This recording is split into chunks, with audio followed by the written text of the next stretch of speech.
Welcome to Let's Talk Jets Radio.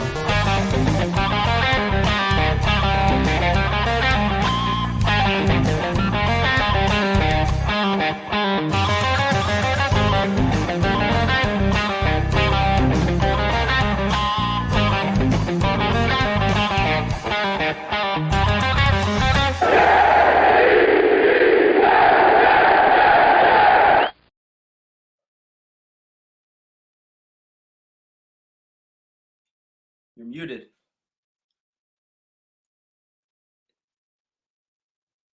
You're muted.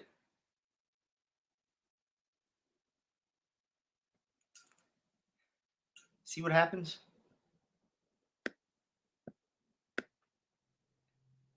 Is it me? I can't hear you at all.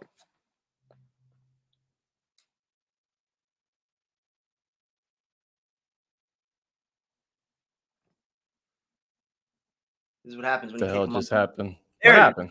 Now you're back. I don't know what the hell just happened. Holy That's what happens when you don't fucking stream in 2 months. we're fucking amateurs. Welcome back. Mr. Prime Time, how you doing, man? Welcome back. Welcome back to Jake DeGrom, who's dominating. Welcome back to all of you. It's been a long time. It's good to see everybody. We're back on our normal schedule. So we got, what's up, Charlie? But before we get started, Prime Time, got to do two things. First thing I got to do is I got to thank Richie with Jets Media, Ryan Delaney, Matt O'Leary, Green Bean, all these guys, man, for doing a lot of collaborations, also promoting us. I know that Richie's going away on vacation for a couple of weeks. He's promoting us, so hope he has a great time. But thank these guys for all supporting us. We definitely appreciate it. Second thing, most important thing, we got new merch, Prime Time.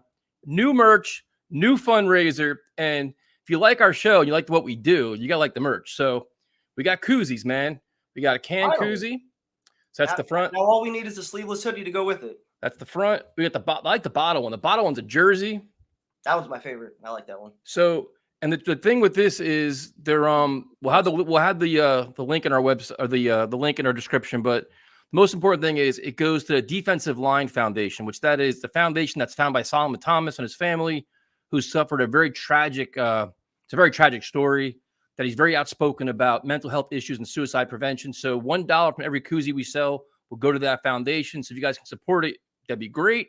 And that's it. So we got new merch. We got people to thank. We got collaborations. We got Prime Time. And then we have the third amigo. You gotta thank the fans, too. You got to thank the fans. Chris, Luca today, sat with him watching practice. Steve always with his analysis. Hopefully he calls in tonight. The third amigo? I just want to say, yo, thank you for welcoming me back to Let's Talk Jets. Thank you for gracing us with your presence. Hey, I'm in the presence of two superstars. Mr. Tyson, yo, you was on you had String Bean, you had Matt O'Leary, you know, that's my String Bean. It's Green Bean. Green Bean, that's my guy, Matt O'Leary, bro. And then Prime Time, I see him out there, yo, y'all not just practice today, man.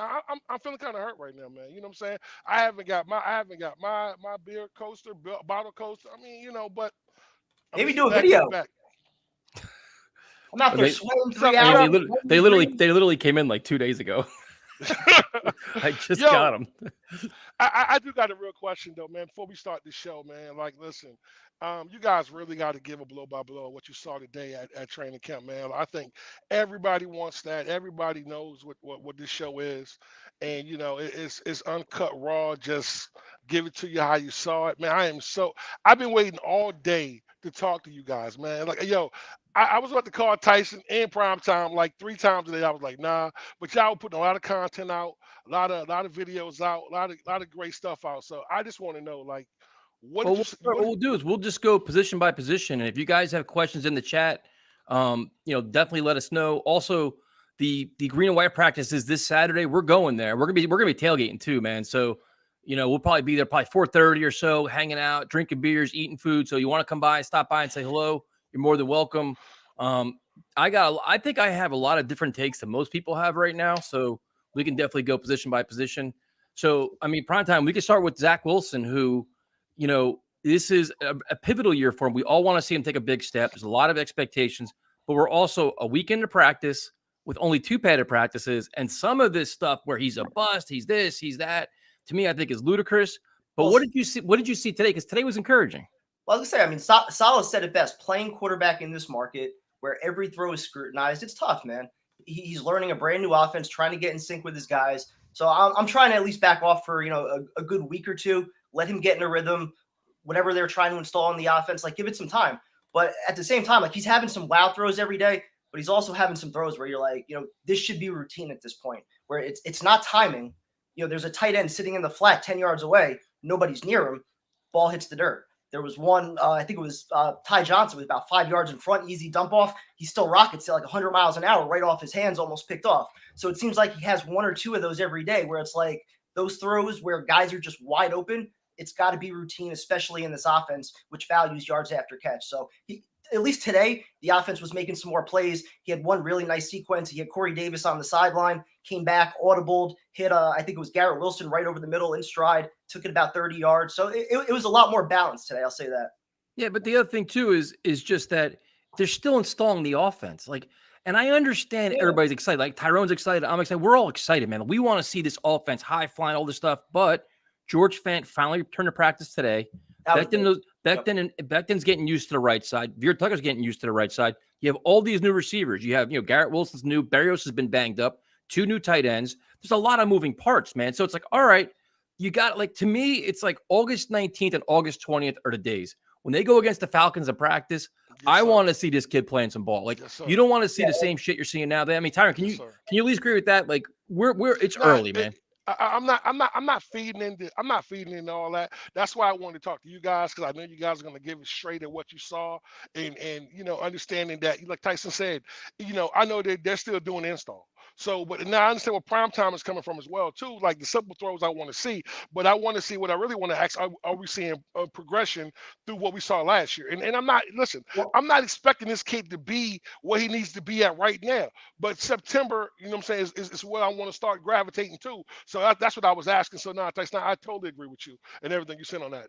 One thing that Saleh keeps talking about is just all the pre-snap stuff is what's so much more improved from year one. And that's something that, I'm not really going to notice all that much as a fan who's there for 2 days, but just, the pre-snap recognition, understanding what you're looking at, as far as defense goes, like that's more important, I think, more than anything else. So, but and the one thing is, it's going to help.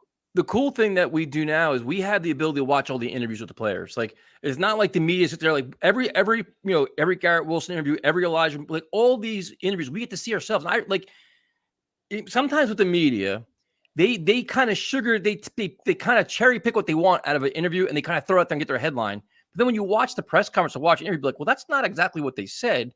And the thing I was encouraged by is a lot of guys are seeing them, like Bryce Hall talked about it today. They're seeing a difference in Zach Wilson. You're seeing a lot of it. Now, it's going to take time to translate. It's going to take more than a week of fucking practice. It is. Like, I'm not panicking. I'm not going to panic August 2nd. I'm going to panic September 11th if this shit's going on. You know what I mean? So we have time. But the other interesting conversation, and this is where I'm going to give a shout out to my YouTube hater that's going to hate he's going to dislike every video I make because I won't agree with them, is it safe to assume, to me, this is just common sense, but maybe I'm not common. Is it safe to assume that Joe Flacco is the backup? Absolutely. No, bro. Listen, I'll let you start. Tyrone, okay, I just want to jump over your prime time, but I know you were there. But every video I've seen him and the throws that he were making, bro, like I'm talking about dimes, especially the one to more. I mean, bro, it was just like he's zipping the ball. So prime time, you were actually there. So what did you see from him? Because what I saw was I was impressed. I'll put a different spin on it. I'll say Joe Flacco's guaranteed a roster spot. And no shit. Wow. Oh, you know what Tyrone? You know what Kevin's doing right now? Kevin's giving us some Steve analysis. You know what Steve told us on Saturday? You know what Steve said? What I'm saying is he's making the roster, but that there's a legitimate battle between him and Mike White going on for the backup spot. Yeah, Mike White today made two fucking. Dude, he had one dime over the middle. Denzel Mims took it 60 yards to the house. Another one, I think it was 86. It was a new signing. I forget the guy's name. Dropped it right between two safeties and a corner. Just perfect fucking. I still think Flacco's number 2. I'm saying again, I know it's number 3. You're going against the number 3s though. That's kind of easy to say when you're going against number 3. Prime time, I think. No, I'm saying it's been a back and forth where both quarterbacks are moving the offenses, largely with backups as well. Flacco's getting a little bit more work with some guys like Elijah Moore. He had Garrett Wilson for one nice play. So you're seeing Flacco a little bit more with some. I'll tell you about this. Wait, Tyrone, if Flacco is not the backup quarterback this year, I'd be shocked. I'll even go better. If Flacco's not the backup quarterback week 1, I'll do 3 shotguns. I'm not that confident. Okay. But Tyrone, Kevin almost gave us some Steve stuff there. So we had the privilege and honor to sit next to Steve at practice on Saturday. Wow. And Steve's like, "Yo, bro, the quarterbacks are wearing red today." Thanks, man. Thanks. They wear red every practice for the last. That was a nice play by Reed. Yeah, I mean, like I said, Steve is a great caller. Been a great caller for a long time. So, hey, I do have a question though. Prime time, I want to ask you this. Like, look, if Zach starts to struggle, who are they going to put in? They're going to put No. We're not going down that path. We are not even going down the path if Zach struggles. We are not doing that. We're going to assume that Zach's going to continue to progress. Zach's going to progress. We're not. There is no negative shit tonight. We're going to say all positive because this team has a lot of positives. No. I'm not. Hold on. No. I'm not. No, listen. I'm willing to bet Sal won't even answer that question. No, listen. They're going to keep 3 quarterbacks, and he's not going to say who the number 2 is. He's going to let it be a competition throughout the year if it's needed. You guys know I'm Team Zach, and I really believe Zach's going to make a big leap this year. Now, I see that not happening at all. But I do see Joe Flacco being the number 2 backup, and I'm going to say why. Just because of his presence, his experience, and what he brings to this offense. I mean, I think that if we didn't have Zach, I think if we didn't have Zach and Flacco was running his offense, you know what I'm saying, it'll be a high-powered offense just because of the things that he can do with the football and understanding. And also, I want to say something else to all these people that are jumping on Zach right now. Our defense has a cheat sheet, bro. They see this shit every day. They've seen this for 2 years. So these guys know exactly formations of what these guys are doing. So the defense kind of has an advantage. So if you're seeing Zach make good throws and moving the ball, then you understand that, you know what I'm saying, he's definitely progressing. And I'm excited to see what this kid can do. Another question I want to have for you guys. Offensive line. Well, hold on. Let's go. Hold on. Before you go there, we'll go all the skill positions first. Let's go running backs next because the running backs. Yes, sir. Running backs. Tyson, why do you think I would? Why you think I wanted to jump to O-line so I could ask the running back question? So go ahead, bro. Run the show, baby. Let's go. So we got the running backs now. Michael Carter's banged up, which as of today, it's not a big story. But I think the biggest story is Breece Hall, his speed, his elusiveness, all the things he can show. Tevin Coleman has been practicing because he's been out. But primetime, behind them, though, I know you're high on Knight. I don't think any of these guys are sticking out, dude. I don't think they're making the team, to be honest with you. I mean, again, Ty Johnson, P. Ryan, they have an advantage just coming back from last year. They know the offense, but you don't really see anything special out of them. Mm-hmm. I do like Zonovan Knight. They're saying he's a little bit more shifty. We know he's a power back in between the tackles. He can get those tough yards. So if he can actually catch the ball out of the backfield, give you a little something extra, maybe he does make the roster. I think Tevin Coleman's spot is safe. Carter, it's only day to day, so he's going to be back soon. And Breece Hall, he looks legit. I hate hyping up running backs because, I mean, we go back to, Ramar Morris. It seems like every year there's always a group of running backs that just looks amazing in camp. So I always try not to hype them, especially the first week when you're not really in full pads taking hits. But Breece Hall looks fucking good. He gets to the outside quick. He's shifty. He runs powerful. He had one nice, over-the-shoulder catch today, about 20 yards downfield. So he looks legit. But Tyrone, you even see the cuts, man. Like when he makes, he cuts like on a dime, dude. It's like boom, and it's like the minute he switches gears, it's like, and again, like you're like, all right, they're not. I mean, they were in pads, but it's not like you're not getting the full crash. But dude, like the Jets, the influx of talent and speed, and athleticism on the offense now is pretty much transparent. Now you can see it all over the field. Yeah, so, if we're being honest, right now, I think the only reason why they're keeping Ty Johnson at this point is in case somebody gets hurt. It's like get these guys all through preseason, get them, make sure everybody's healthy going into week 1. But I don't think Ty Johnson makes the team. I don't think P. Ryan makes the team. I don't see it, man. I don't think so as well. And what I wanted to ask is like with Carter, like, are you seeing Carter get a lot of carries with the ones? Are you seeing all get a lot of carries with the ones? And we know, I think Coleman makes the team. I think the kid Knight that Primetime was talking about, I think he makes the practice squad. But I heard a lot of good things about this kid, and I heard Hall took a hell of a hit yesterday, bro. I heard he got smacked, and the defense was yelling like, "Welcome to the NFL, baby, rookie." Yes, I heard he just got And but listen, everything I've heard and I've read so far is like you guys are saying, so I know it's true. They say this guy is with the ball in his hand. I'm not gonna say the C. Martin, but they saying with him with the ball in his hand, he's definitely gonna be something that we can count on this season.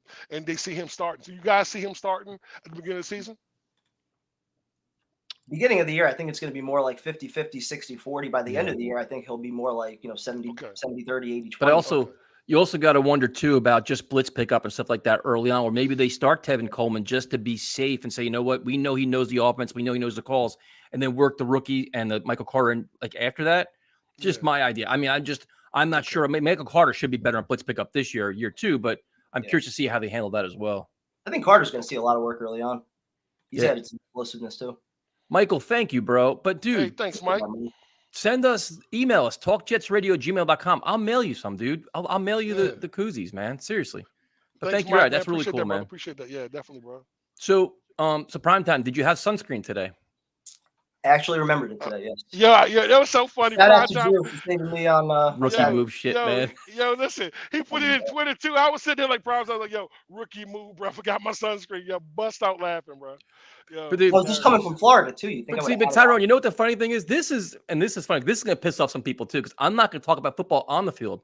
What I'm going to do is I'm going to give criticism of the Jets. So you go to the bleachers, dude. It's 92 degrees, minimal wind, and what they did was, usually on the top of the bleachers, the misters come down and it goes over the entire crowd, right?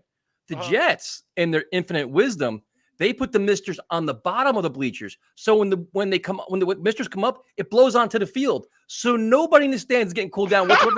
It's basically misting the grass, bro. It's misting the grass. So we're prime time to sit there, just you can see his skin just turning red, dude. The beat reporters staying nice and fresh while the fans are dying. Yo, I watched you guys walk in with the sprinklers. Yo, I saw that as well. That's probably what it was. We were fine after the sprinklers. We were good. So, all right, so we'll go from the comedy off the field to the play on the field, and the next one is wide receiver, which is really, really interesting, man, because right now Elijah Moore is becoming a human highlight pretty much every day, which is what I think we all expected, right? Year 2, it's like he's there. Yes, sir. But I think the positive of Elijah Moore taking off is kind of hiding the fact that how good Garrett Wilson is, Corey Davis returning, that Berrios has been banged up. Like, you're seeing all this, but primetime, we'll start with Elijah Moore. Bro, he is doing things where you're like, woof, just get him the ball.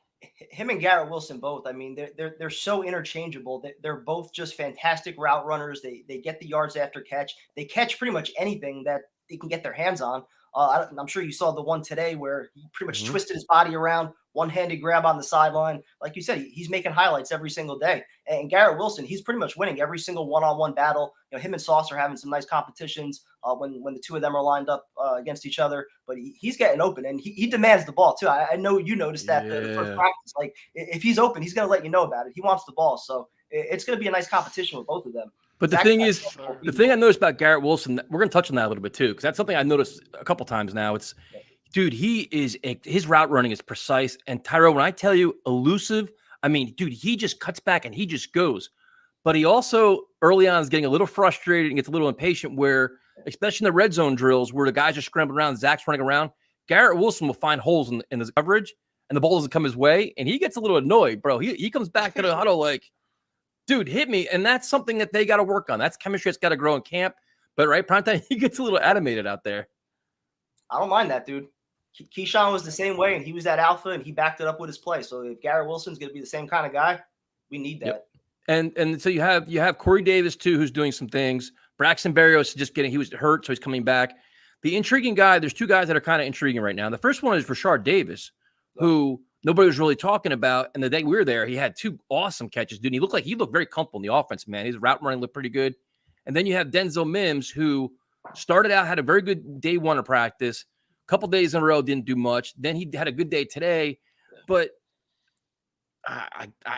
just something just seems wrong, dude. Like, it's just, what'd you see today? Well, today, I mean, I posted the one video with Denzel Mims in special teams drills. And if you notice everybody that was around him, it was pretty much all defensive backs. All the other receivers, they were doing something else. That was something that we noticed last year, ultimately resulted in him not getting any playing time. So he's made a few wow plays. I mentioned the one before. He went over the middle, took it 60 yards. Early in practice or early in the week, he had a couple big plays as well. But one thing I've noticed, and I'm pretty sure you paid attention to this too, the day that you were there, for whatever reason, it seems like when DBs are matched up against him, like they get into it a little bit more with him. Yep. Like they're going after him. Like there's some stuff after the whistle. Like these guys are. It doesn't seem like they like him for whatever reason. So I don't know if that's something to just throwing that out. He got to argue. He got to argue with Cager the day we were there. His own teammate too coming off the field. Him and Cager were going at it. Yep. Somebody ran the wrong route. I don't know if it was Mims or Cager, but let me ask you a question. So, and I two things I want to ask. I want to go back to Wilson first. I keep hearing about this acrobatic stuff when he's in the air, twisting his body. How is that in live form, man? Is that just? He's like smooth, that? man. Yeah. He is smooth. He's electric. He's as advertised, and that's the one thing. Because like to watch all the highlights on YouTube and all this other shit, like you want to see it in real live action right in front of you. And they did the drills right in front of us, bro. And it was like. And even his route running, you were touching on it before, but like when he's running his routes, it almost looks like he's off balance, but he never, he never missteps. He never loses speed in and out of his breaks. Like he's a technician. Him and Sauce both at their respective positions. The work that they put in, like they're masters. But I'm so hyped. Listen, I am so hyped. Listen to y'all say this. So I didn't mean to cut you off. Another question I want to ask, and this was about Mims. Man, what's your honest assessment? Does he make the team? Does he make the roster? At this point, I don't know if he offers you enough on special teams to be your 5th or 6th wideout. He's got to me, it's like it's got to be an injury. That's the only way he makes it. Because Tyron, think about it. If you got Corey Davis, Berrios, Wilson, Elijah Moore, I think Jeff Smith's making the teams. They like Jeff Smith, dude, and he plays a lot of different roles on the team. Yeah, and special teams. But who's playing on the outside though? Like if Corey Davis goes down. Berrios is strictly a slot guy. I know they want Moore and Wilson probably rotating in the slot a little bit too. So who's playing on the outside? He's that bigger body that can give you that. Do you think they have their eye on somebody when plenty of guys are going to cut from now until week 1 if you want to bring that's what I was asking. Do you think that they try to grab somebody that gets cut doing the cuts of other teams? I'm sure they give Mims a couple more weeks, but it's been up and down. I mean, I don't know if he's done enough to claim a spot yet.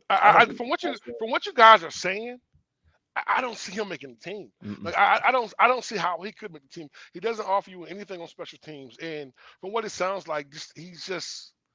I think they'll give him every chance possible in the preseason to earn his spot on the team and everything else. I mean, they're going to give him the chance. Like I said, like as long as no injury happens, I think he's in a really tough spot, dude. And I think it's just.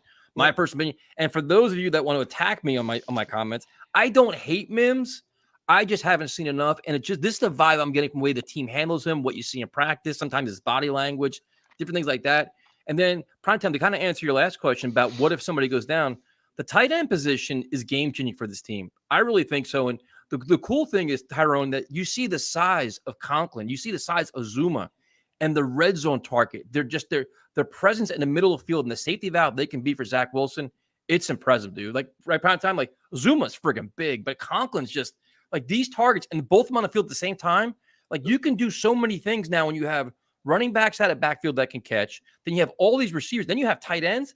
Like, dude, it's like a plethora of options. Like it's like Mike LaFleur could be like a mad scientist in the lab. Like, all right, what do we want to do here? You know what I mean? Like, don't you think prime time? So much talent, so much versatility, and so much depth. Like a lot of these guys are interchangeable. Like last year, I think they wanted to do a lot more 2 tight end sets, but you didn't really have the personnel to do it. Croft and Griffin, that's not going to get it done. That's not scaring anybody. Teams know what you're doing more likely than not when those guys are out there. They're not a dangerous receiving threat. Uzama and Conklin, they combined for over 100 catches last year, so you got to worry about them. So if you got them doing their work over the middle with Moore and Garrett Wilson winning their one-on-ones and Hall giving you speed coming out of the backfield, that's a lot of guys to pay attention to. Yo, 11 personnel, man. You can just see that coming already. So how these guys look? How do tight ends? How do they look blocking? How were they looking?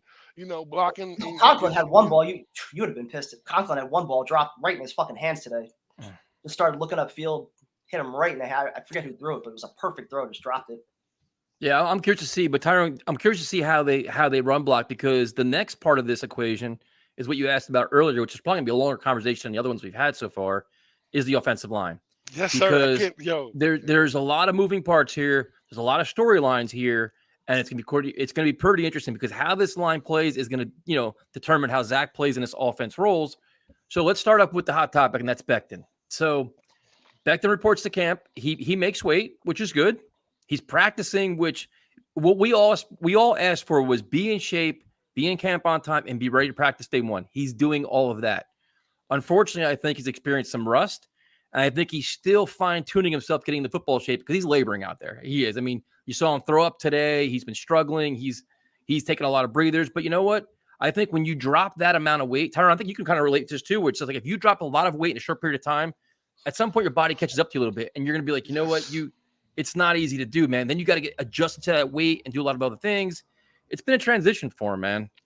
And I'll say this in this aspect, I'm about Becton's height. I'm about Becton. Probably he's lighter than me, but I definitely understand. So like I'll give you a prime example. Like, so I ran around, bless you, I ran around all day and I went to the gym today, right? So, me going to the gym, I've been going a lot harder. You know what I'm saying? So it's a lot more weights, it's a lot more cardio, it's a lot more stuff I'm doing. So when I get, probably about 10 something, towards the end of the show, it just hits me. Because I'm not, I'm not eating the stuff I was eating, and so I'm not, putting myself in there. Then I've been doing a lot of intermittent fasting, so I know he has a proper nutrition. So once his body gets used to what he's eating and giving him fuel, he'll be fine. But people don't understand the kid hasn't played football in a year, so it's going to be rust. And it's just football shape and just regular shape is two different things. Because I think I'm in shape right now. I think I feel better than I have, but at the same time, I realize that I'm not in football shape. I'm not able to go out there and do 30 or 40 plays. And from what I was saying, from Coach was saying, these guys are getting a lot of reps. So prime time, and you guys saw that. So he said these guys are really doing a lot of reps. So they're doing a lot of different things. He's grinding through it, dude. Yeah, he's like, and that's the one thing you give him credit for. Like you could see he's laboring a little bit and he's gassing. But when his rep is up, dude, he's back on his feet. And the really cool thing is his teammates are rooting for him, dude. Like you see Zach walk up, pat him on the helmet. His teammates are all like, they're kind of patting him on. Like they know he's struggling a little bit just to get back to where he wants to be. But he's putting the time in. He's out there in 95-degree heat at his size in pads, just sweating it out. And I think he's going to be okay. But it's a story you have to watch because you want to see him do well. And currently the Jets don't have a backup tackle, so. But I mean, you have Adoga, you have McDermott, these guys, but you don't feel comfortable with that. So I give him a lot of credit, dude. He is working he's working through it, man. He ain't backing down to nothing. No, I saw him today. Give him credit for. Yeah, I mean, you saw the video with him. Throwing up. Yeah, I saw that. Yeah. And he was right back on the field. As fans, we didn't even know anything was going on. He didn't miss any reps. Like he was back out there. So you give him plenty of credit. This early on, he's grinding it out. He's not missing any time. Like that's exactly what you want to see, him working himself back into game shape. Yes, sir. Yeah, absolutely. So, it shows but see, like one thing that we don't count. We didn't count with this kid, man. And we all been saying this for a while. This kid is all heart, man. He's all heart, and he's taking it personal. So when you're trying to prove a point, same way Tyson when you did your run, you said and you told me you were like, oh, look, bro. He said, man, towards the end.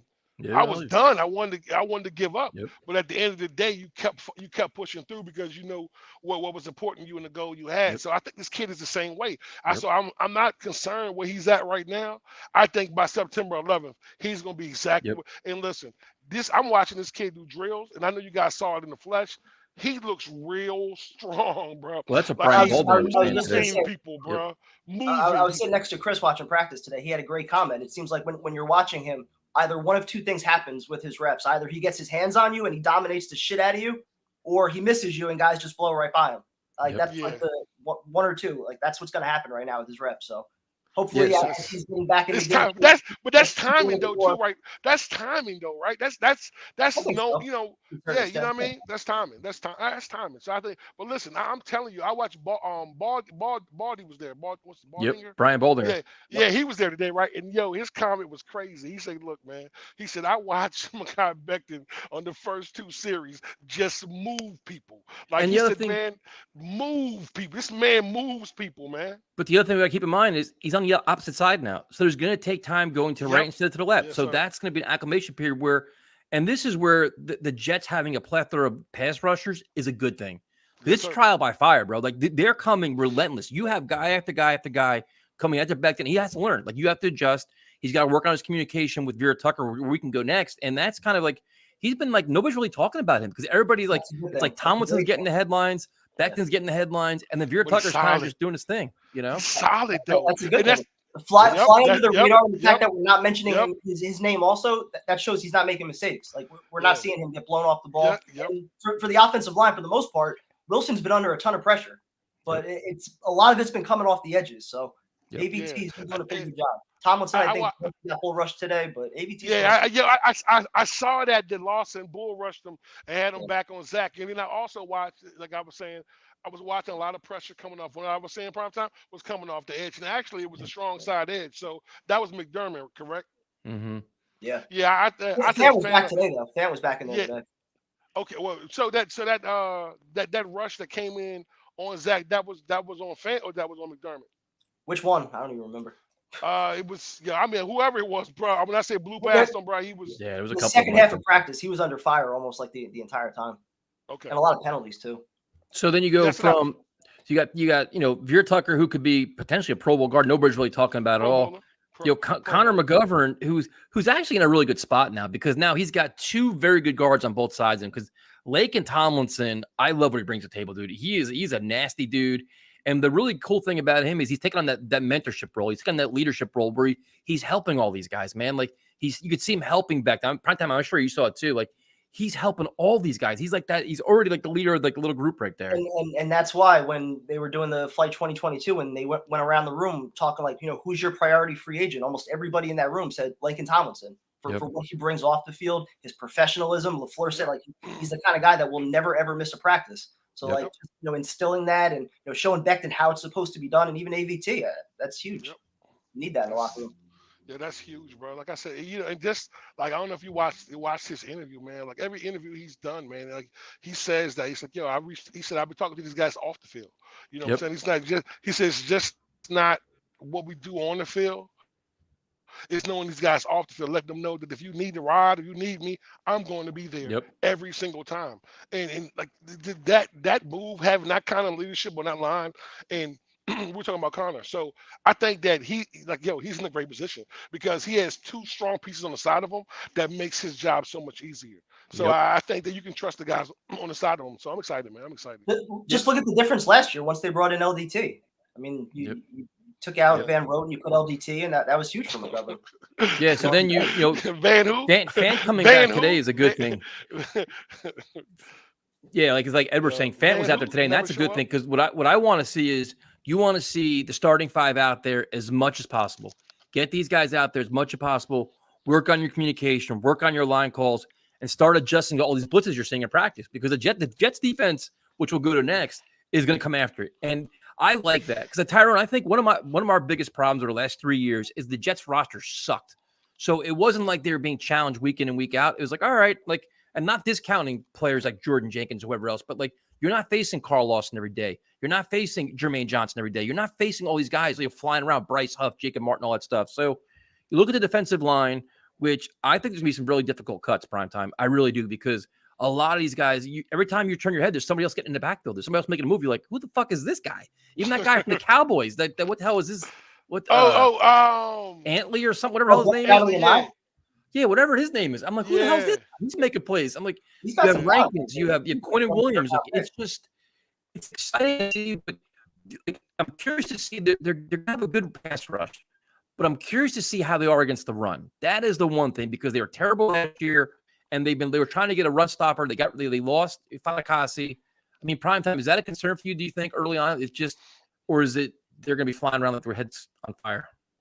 I think they're going to be okay against the run. I think they're going to be much more improved. Just, a year in the system. Quentin, he's playing for a contract ultimately. He's trying to get paid. You're getting Lawson back. Just having that threat of that pressure coming off the edge, I think that's ultimately going to help with the run defense as well. And you got plenty of guys that you can rotate between Solomon Thomas. You got Rankins. You still got Shepard, who's pretty good against the run. You can kick Franklin Myers inside when you need to. So, like, there's so many different moving parts that I think guys are going to be fresh, which, Saleh always values. And I think this D-line is going to be good against the run and the pass.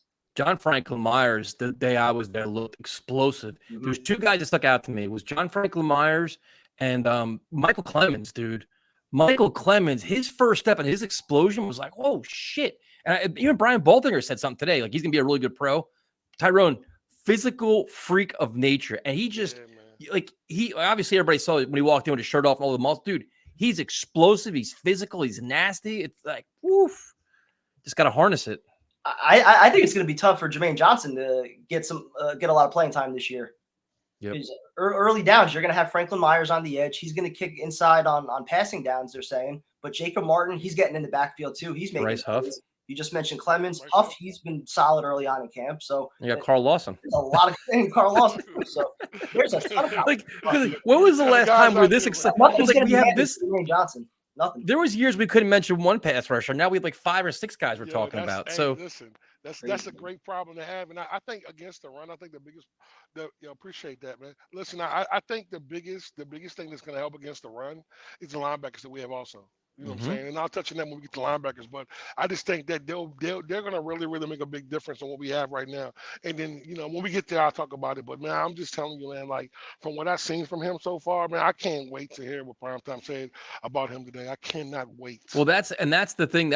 I think this was a great signing by the Jets, where we talked about this many times in the offseason, where it's like, all right, you have Mosley, you have Quincy Williams. We need somebody else that we can trust on that can make an impact, because Sherwood's coming back from injury. National Dean's coming back from injury. You don't really know what else is going to be there.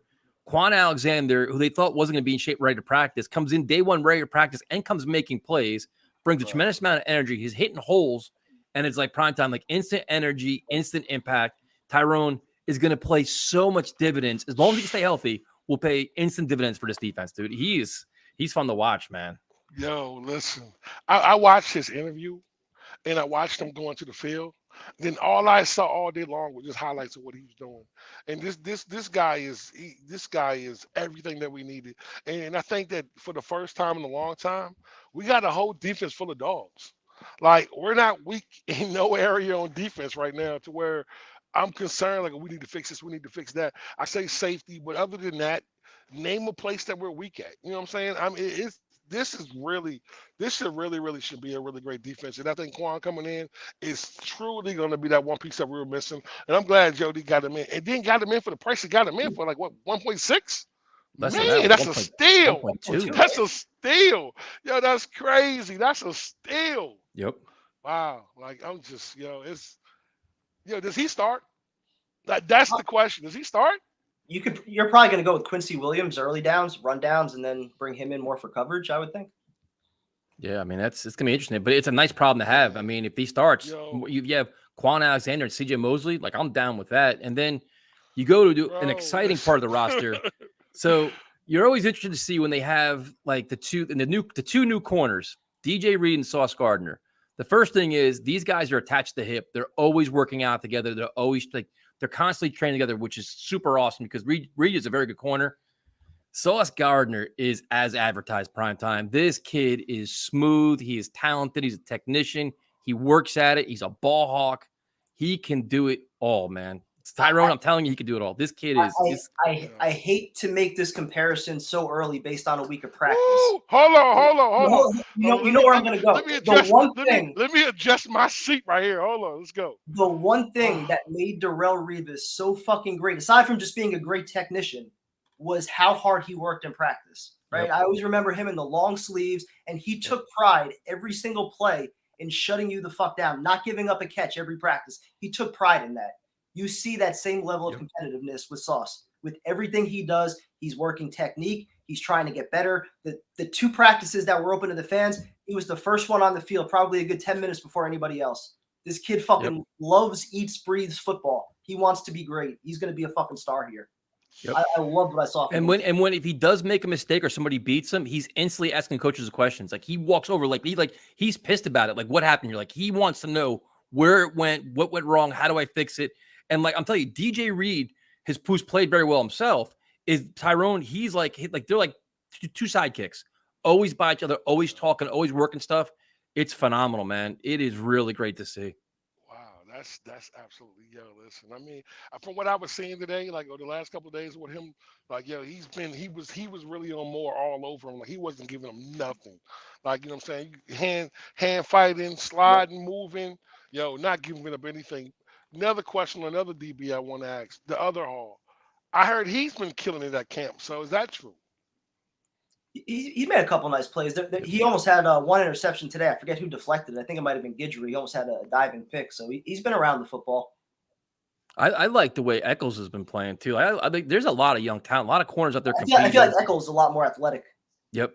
Yeah, I like them a lot. And then also you have Michael Carter. They're like the young corners. Like, when you see Sauce and DJ Reed competing like this, dude, the intensity in the secondary just increases. And then Yes, sir. the other guy that caught my eye was Jordan Whitehead, who at safety, dude, he is like a game changer back there. He's vocal, he's powerful, he's physical. But right prime time, he gets intense back there. And like these guys are rallying, and they're just it's a whole different mindset in the secondary. I genuinely think that. And I think Saleh Saleh or Ulbrich, one of them was mentioning like just the knowledge that he brings, especially in the red zone, calling out plays, diagnosing what the offense is doing, just setting guys up to be in the right position. Like he's going to be huge for Sauce and a lot of these young guys too.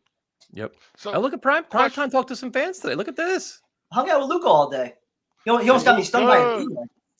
Yo, I do got a question, Prime Time, Tyson. So who's going to be the other safety? Good question. Because right now I think it's Joyner. It's gonna be Joyner.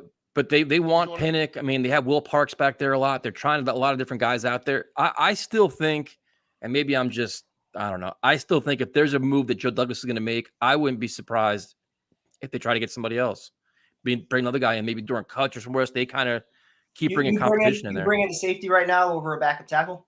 No, it's tackles first. Nah, tackle first. Got to be making sure. Got to be tackle. Yeah, That's tackle's my priority. I'd sign one tomorrow if I could. Yeah. And I know like the Ashton Davis stuff, I'm just down on him. Maybe because I'm just angry at him because he can't tackle and takes terrible angles. But I just think, I don't think they're going to go Jesse Bates. If you're going to bring in a safety, though, at least wait a couple weeks. I mean, see what you have. You got Parks, you got Elijah Riley. I mean, you got Ashton Davis. Like, give them a couple weeks. Is that the one that free safety? Is that the weakest part you guys have noticed on the defense? That's the one concern that you guys have. Probably right now. Yep, I would say so. Now that you signed Quan, yeah, that's probably. Dude, they fly around, man. They fly around on defense. There's a lot of young energy, a lot of young talent, a lot of good athletes, a lot of speed now. I don't even want to say that though, like without seeing what Joyner can do, because they envisioned him having a pretty big role on this defense last year. So they thought enough to bring him back. I want to see what he could do back there. That was a question I was going to actually ask, Prime Time. Would you guys be comfortable with Joyner when it's all said and done and Joyner was starting? Would you guys be comfortable with that? I wouldn't have a problem with it. You're not going to solve everything this offseason. You don't need and the other thing too is in theory, this pass rush that we think that they should have could hide a lot of deficiencies in your defense. You know what I mean? I think they could probably go with 5 defensive backs, all kinds of things. But you have this pass rush that we think that they can have. You're not going to be sitting back there for 7-8 seconds trying to figure shit out. You know what I mean? That could help a lot too. So, and I like Pinnock, but I just don't think he's ready to start. That's everybody's kind of asking the same question. I'm curious to see what happens in the preseason. I think the Jets are really high on him. Everything like Ulbricht's high on him. So. Yeah, I mean he'll be on the field, but I mean he's not going to be an every down player. I don't think, at least not early on. And now, okay. So wait a minute. Why are we taking shots at Kyle Hamilton now? Are you seriously going to do this shit now? I heard you struggling early on. I saw a picture I got with my boy Vinny Johnson ripping FSU today. Come on, man. This is some amateur hour shit here, Vinny. Make sure you come to the tailgate on Saturday. We'll talk about this in person. Some cool shit. As soon as I got Vinny Johnson, FSU fan, he's like, "Yo, let's get a shot." Took a quick picture. Yeah. I saw that Friday. That was dope. Crazy. So other than that, I mean, the kickers, do the kickers practice prime time or no? Did you see Kyle's notes? They're hysterical. Dude, they don't do anything. No. I mean, they literally go through all the trouble of setting up like all the punt formations and the kick formations, and then they let the machine punt it. Like it's not the same catching punts off the machine. It is catching it off a leg with backspin and whatever else they do. I don't understand it. They jog up and down the field. They were doing a dance contest at once. I'm like, they don't at least not in front of the fans. They don't. So there's a good question. Hold on a second. Hold on. Where'd it go?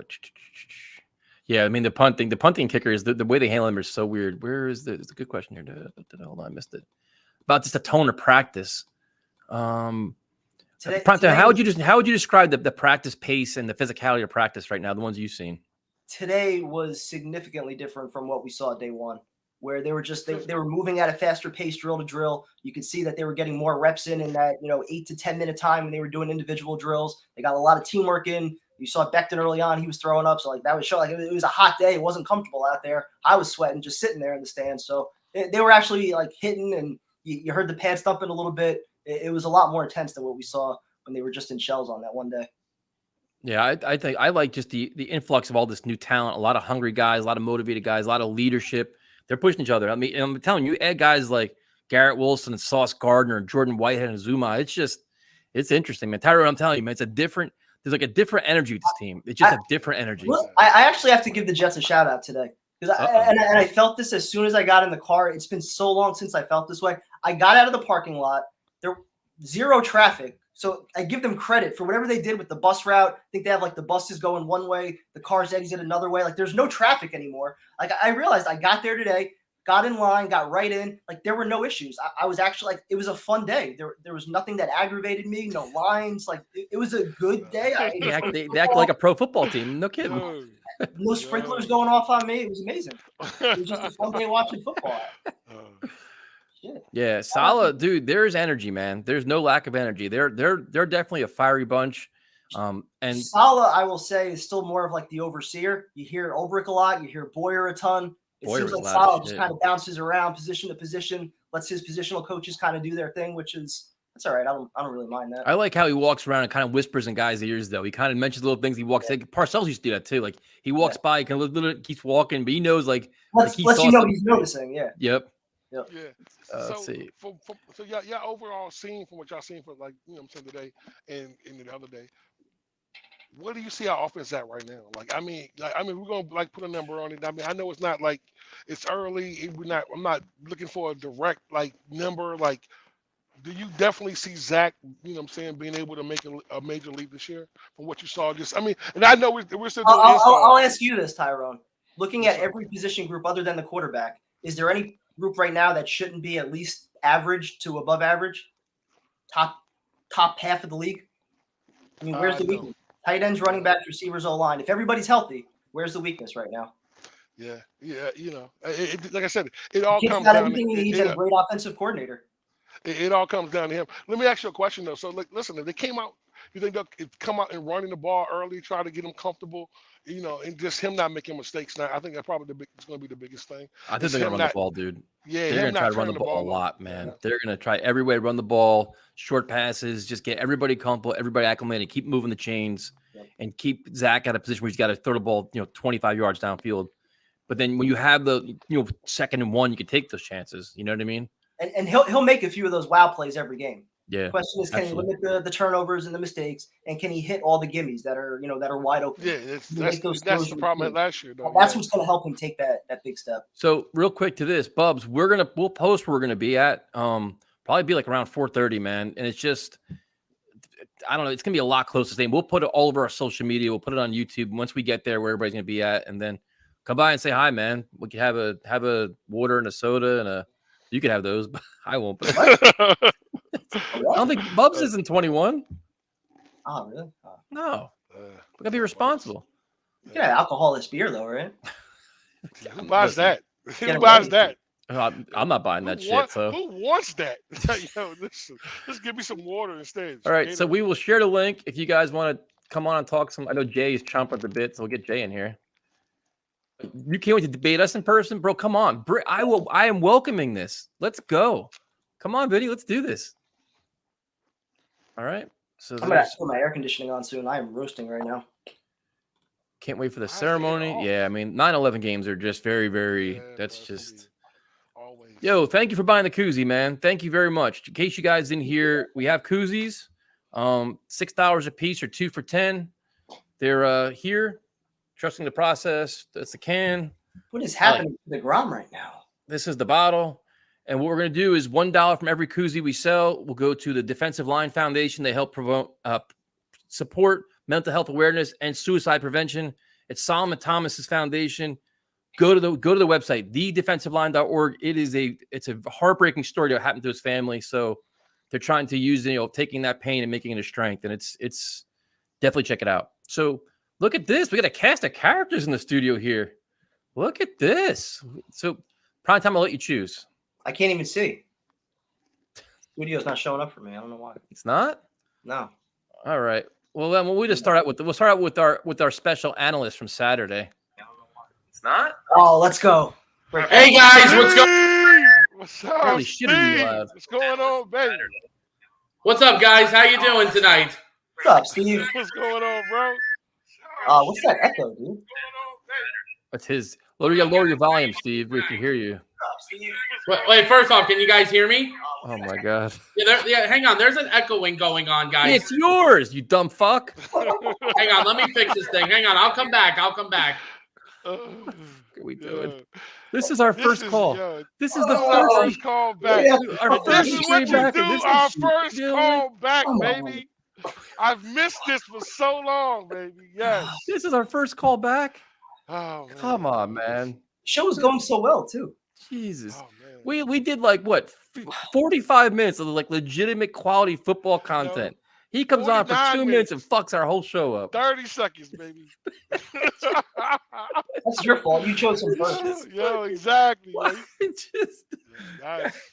hate this. Oh, God damn it. I hate you, Steve.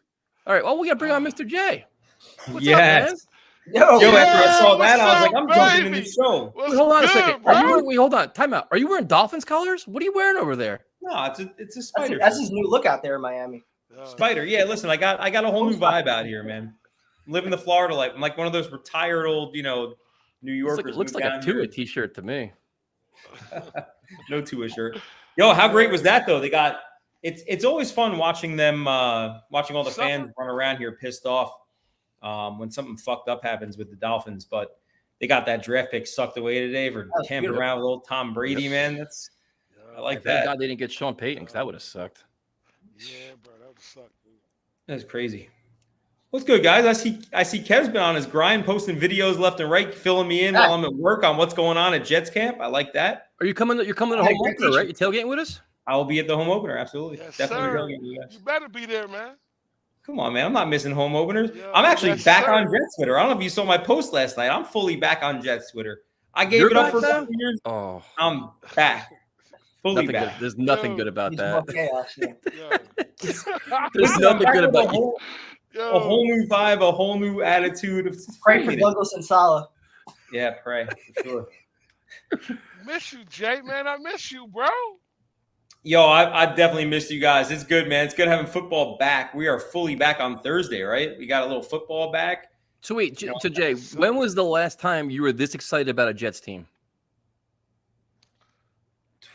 Going into the 2016 season, for sure. 2016. Really? Yeah, like, what we thought, I mean, it didn't play out that way, but when we were coming back after 2015, after the way we fucked up the end of the season, we thought they had unfinished business. They bring in Fitz back. We were excited going in that year, but no, it was not to be. Yeah, Fitz magic, so what do you think about all these reactions or overreactions to Zach Wilson so far? It's practice, man. If we learned anything, Kev, you and I talked about this, but like, if we learned anything, it's like, just don't worry about honestly what happens in practice. It's good stuff to talk about because we've been without football for so long, but who the hell cares what happens in practice? Stay healthy and play on the field.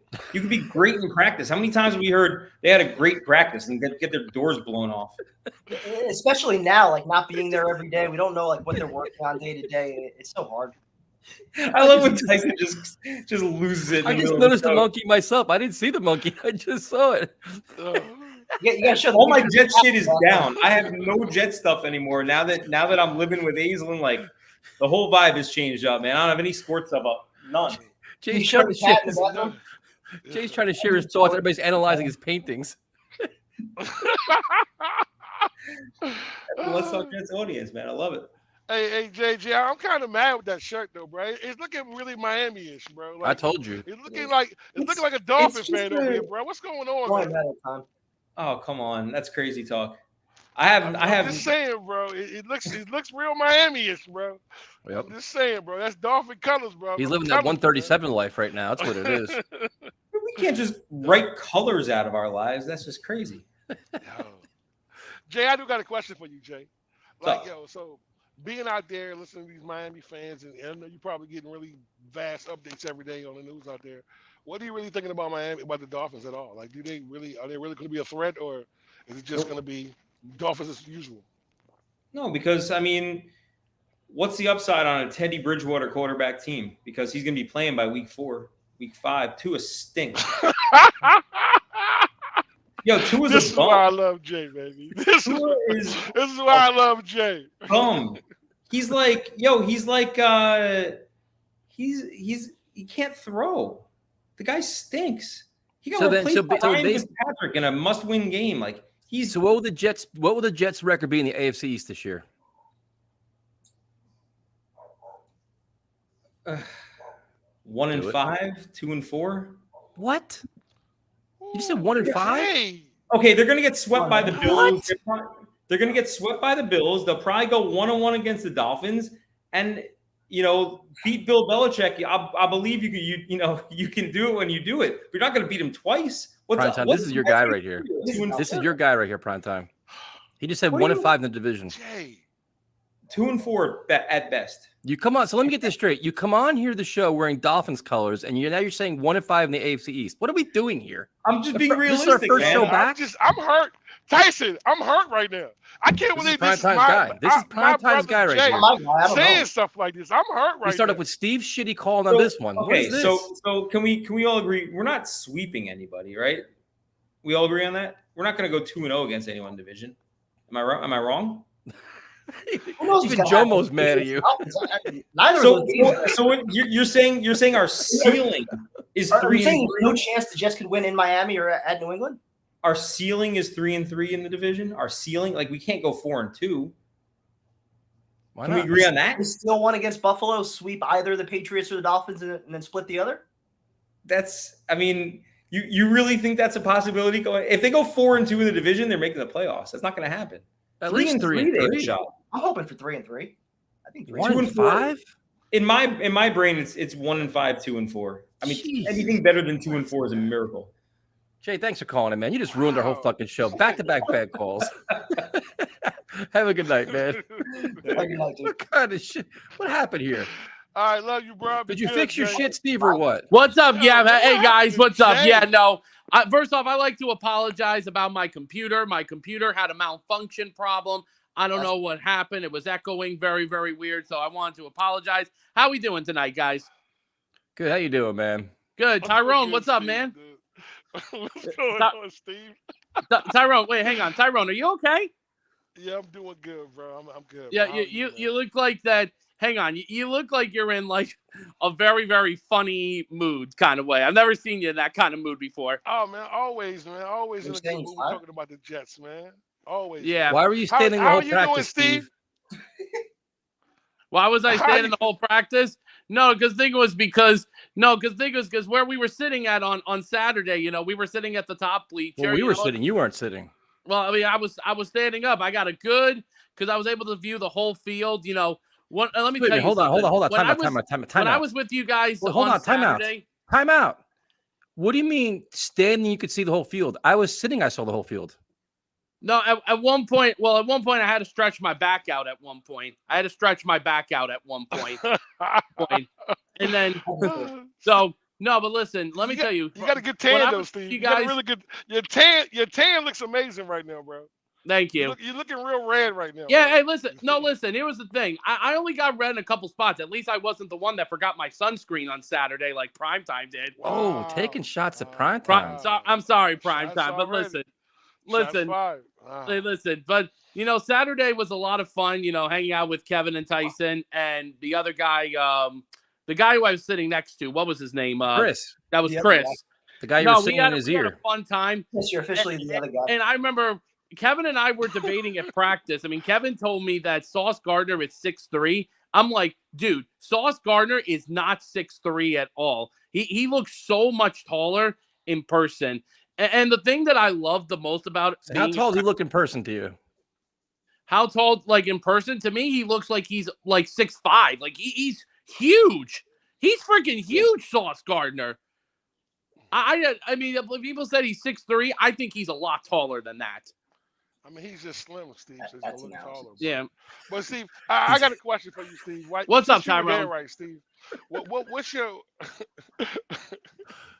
what's your outlook at what you saw with the team so far, T? Steve, what did you see as with Zach, receivers? What did you see that made you feel comfortable going into what the season's going to be?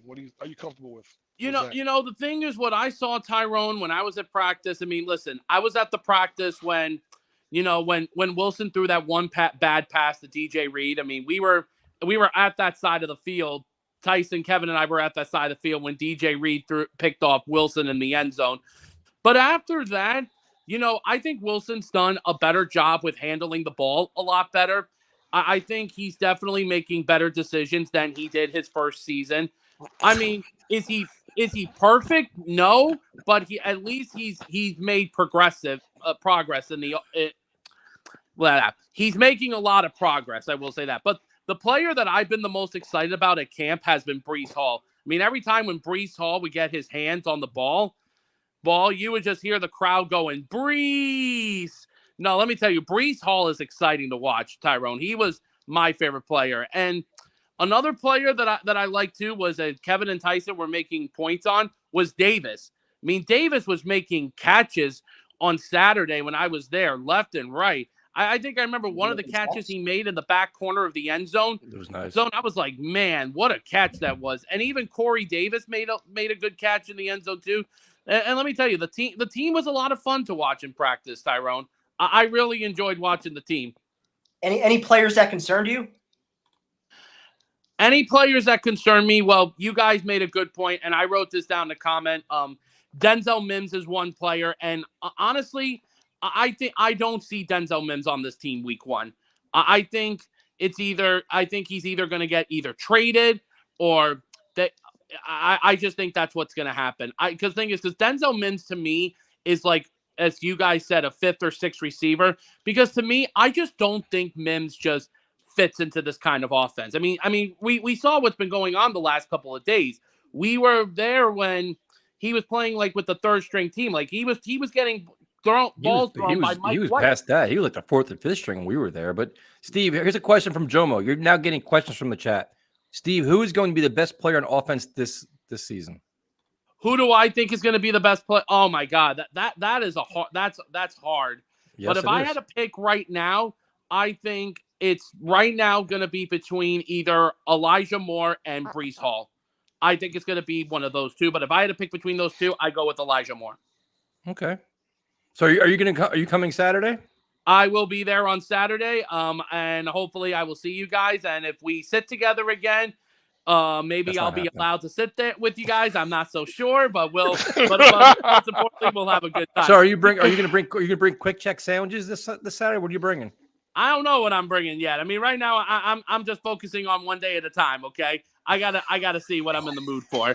He needs a good week of preparation. Steve, have a good night, man. Hey man, you have a good night. With you, man. Get you there early. Oh man, Steve, boy, I miss this shit. You get no better than Steve. You know what? I actually miss Steve. I ain't gonna lie to you, bro. I miss Steve, bro. All right, so we'll go to another man spin at practices. He can give us his insight. Steve's best friend, Chris. He forgot his name. So let me get this straight. Steve can remember back to like games in like 1992, what time of play happened at, what the temperature was of that, what down it was, and all that stuff. And he can't even remember my fucking name from Saturday. Oh, God man. damn. Hey, the guy was sitting next to, your friend, that guy. Yeah, Tyson was so gracious that he invited him over. We sat next, and let me tell you, he rivals any play-by-play from the booth. Oh, yeah, Steve absolutely. knows his shit. He was so quick to point out when DJ Reed had a pick 6 that was a very good play by DJ Reed. Tyrone, DJ Reed was already 55 yards down the field, and Steve's like, "Look, DJ Reed just picked off. He's got a pick 6. Like, no shit, bro. He's already in the end zone. Like he's already there. Fuck, we know that." Oh shit! But no, in all seriousness, it is cool. Being able to meet him and from the chat. And what was the other kid's name that came up to you guys? Fernando, yeah, he seemed pretty cool too. So hopefully he's in here. Today, actually.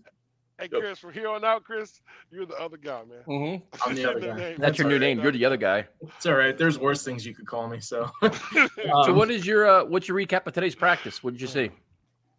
I'm pretty much right in line with what Kevin said. It was definitely a lot more upbeat.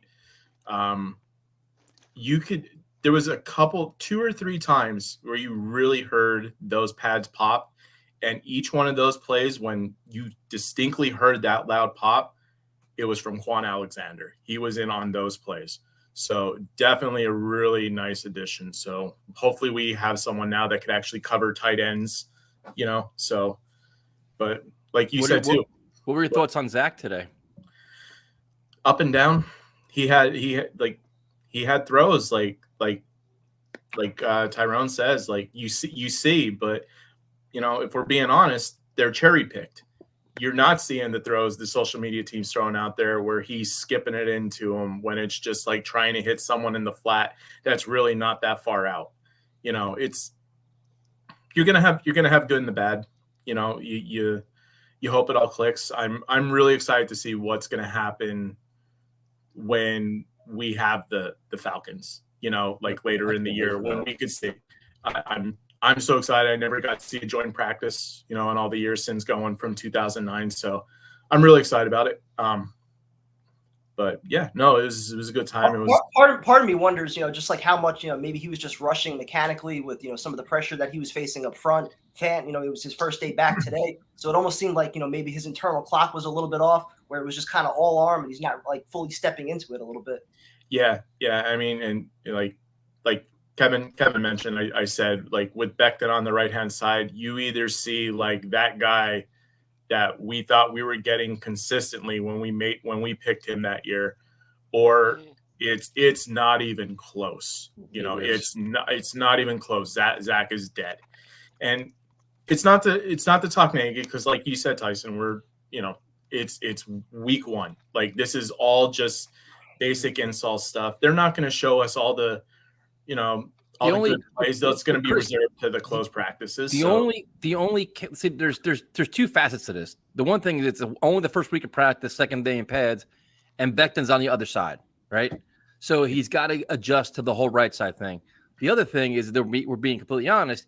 He struggled with these speed rushers last year before he got hurt as well. He struggled in Green Bay. He struggled in Philadelphia. He struggled with Carl Lawson. So that's something that hopefully, like Damian Woody was at practice. I'm hoping that he starts getting some mentor and some assistance from other guys that can kind of help him, because Tyrone, like dude, if that's once there's a playbook of how to attack a left tackle, everybody is going to do it until you can stop it. If it means speed, he's going to see speed guys day in and day out until you give him help on this side. Then But the one thing. Hold on, Chris. Oh, sorry, but you good, brother. The one thing I also want to reiterate what Tyson was saying, but the one thing about it that this year that'll be different from that is we have tight ends that we can put it on the side to help him. Yep. So that's something that we didn't have the last previous years, that we could actually go to 11 personnel, you know what I'm saying, or go 21, something that make it easy for him to get adjusted, that he gets acclimated. So I like that part of it too. So it's just him getting time. But go ahead, Chris, what you saying, brother? The one thing, I don't want to throw the word worried around. Let's just say keep your eye on, is we saw what happened last year when we had a real weak spot in GVR, that he made the players around him worse. And it was of no fault of the player, but one person's not going to be able to basically pick up two people to do someone else's job. So if, Becton struggles, whether if it's conditioning, whether if it's the health of the knee, if there's any lingering issues, or it's just not a good fit, ABT's going to suffer. Yeah, but see, maybe, but you also can put, like Tyrone said, you can put a tight end behind him, you can put a running back behind him. You could do things to kind of give him help until you adjust to what's going on with the speed stuff. Yeah. But that is something that we did talk about last year. We were kind of like, oh, it's only preseason, but it did happen. And this is kind of the same thing. And that's what a guy of his size and stature, where he's just that big, dude, can he be that agile to turn that fast or get his hands on somebody without holding him and doing different things? Yeah. But Chris, who would you say were two players that stuck out to you the most? Like you walked away saying, these two guys, I cannot wait to see play on the field. I mean, are we talking rookies or are we talking to anybody? Two players, man. Elijah Moore is wide receiver one. There's nothing anybody says is going to change my mind. You hear a lot of people saying, like Garrett Wilson, especially with having the first round grade, or being taken in the first round, he's going to end up being our wide receiver one.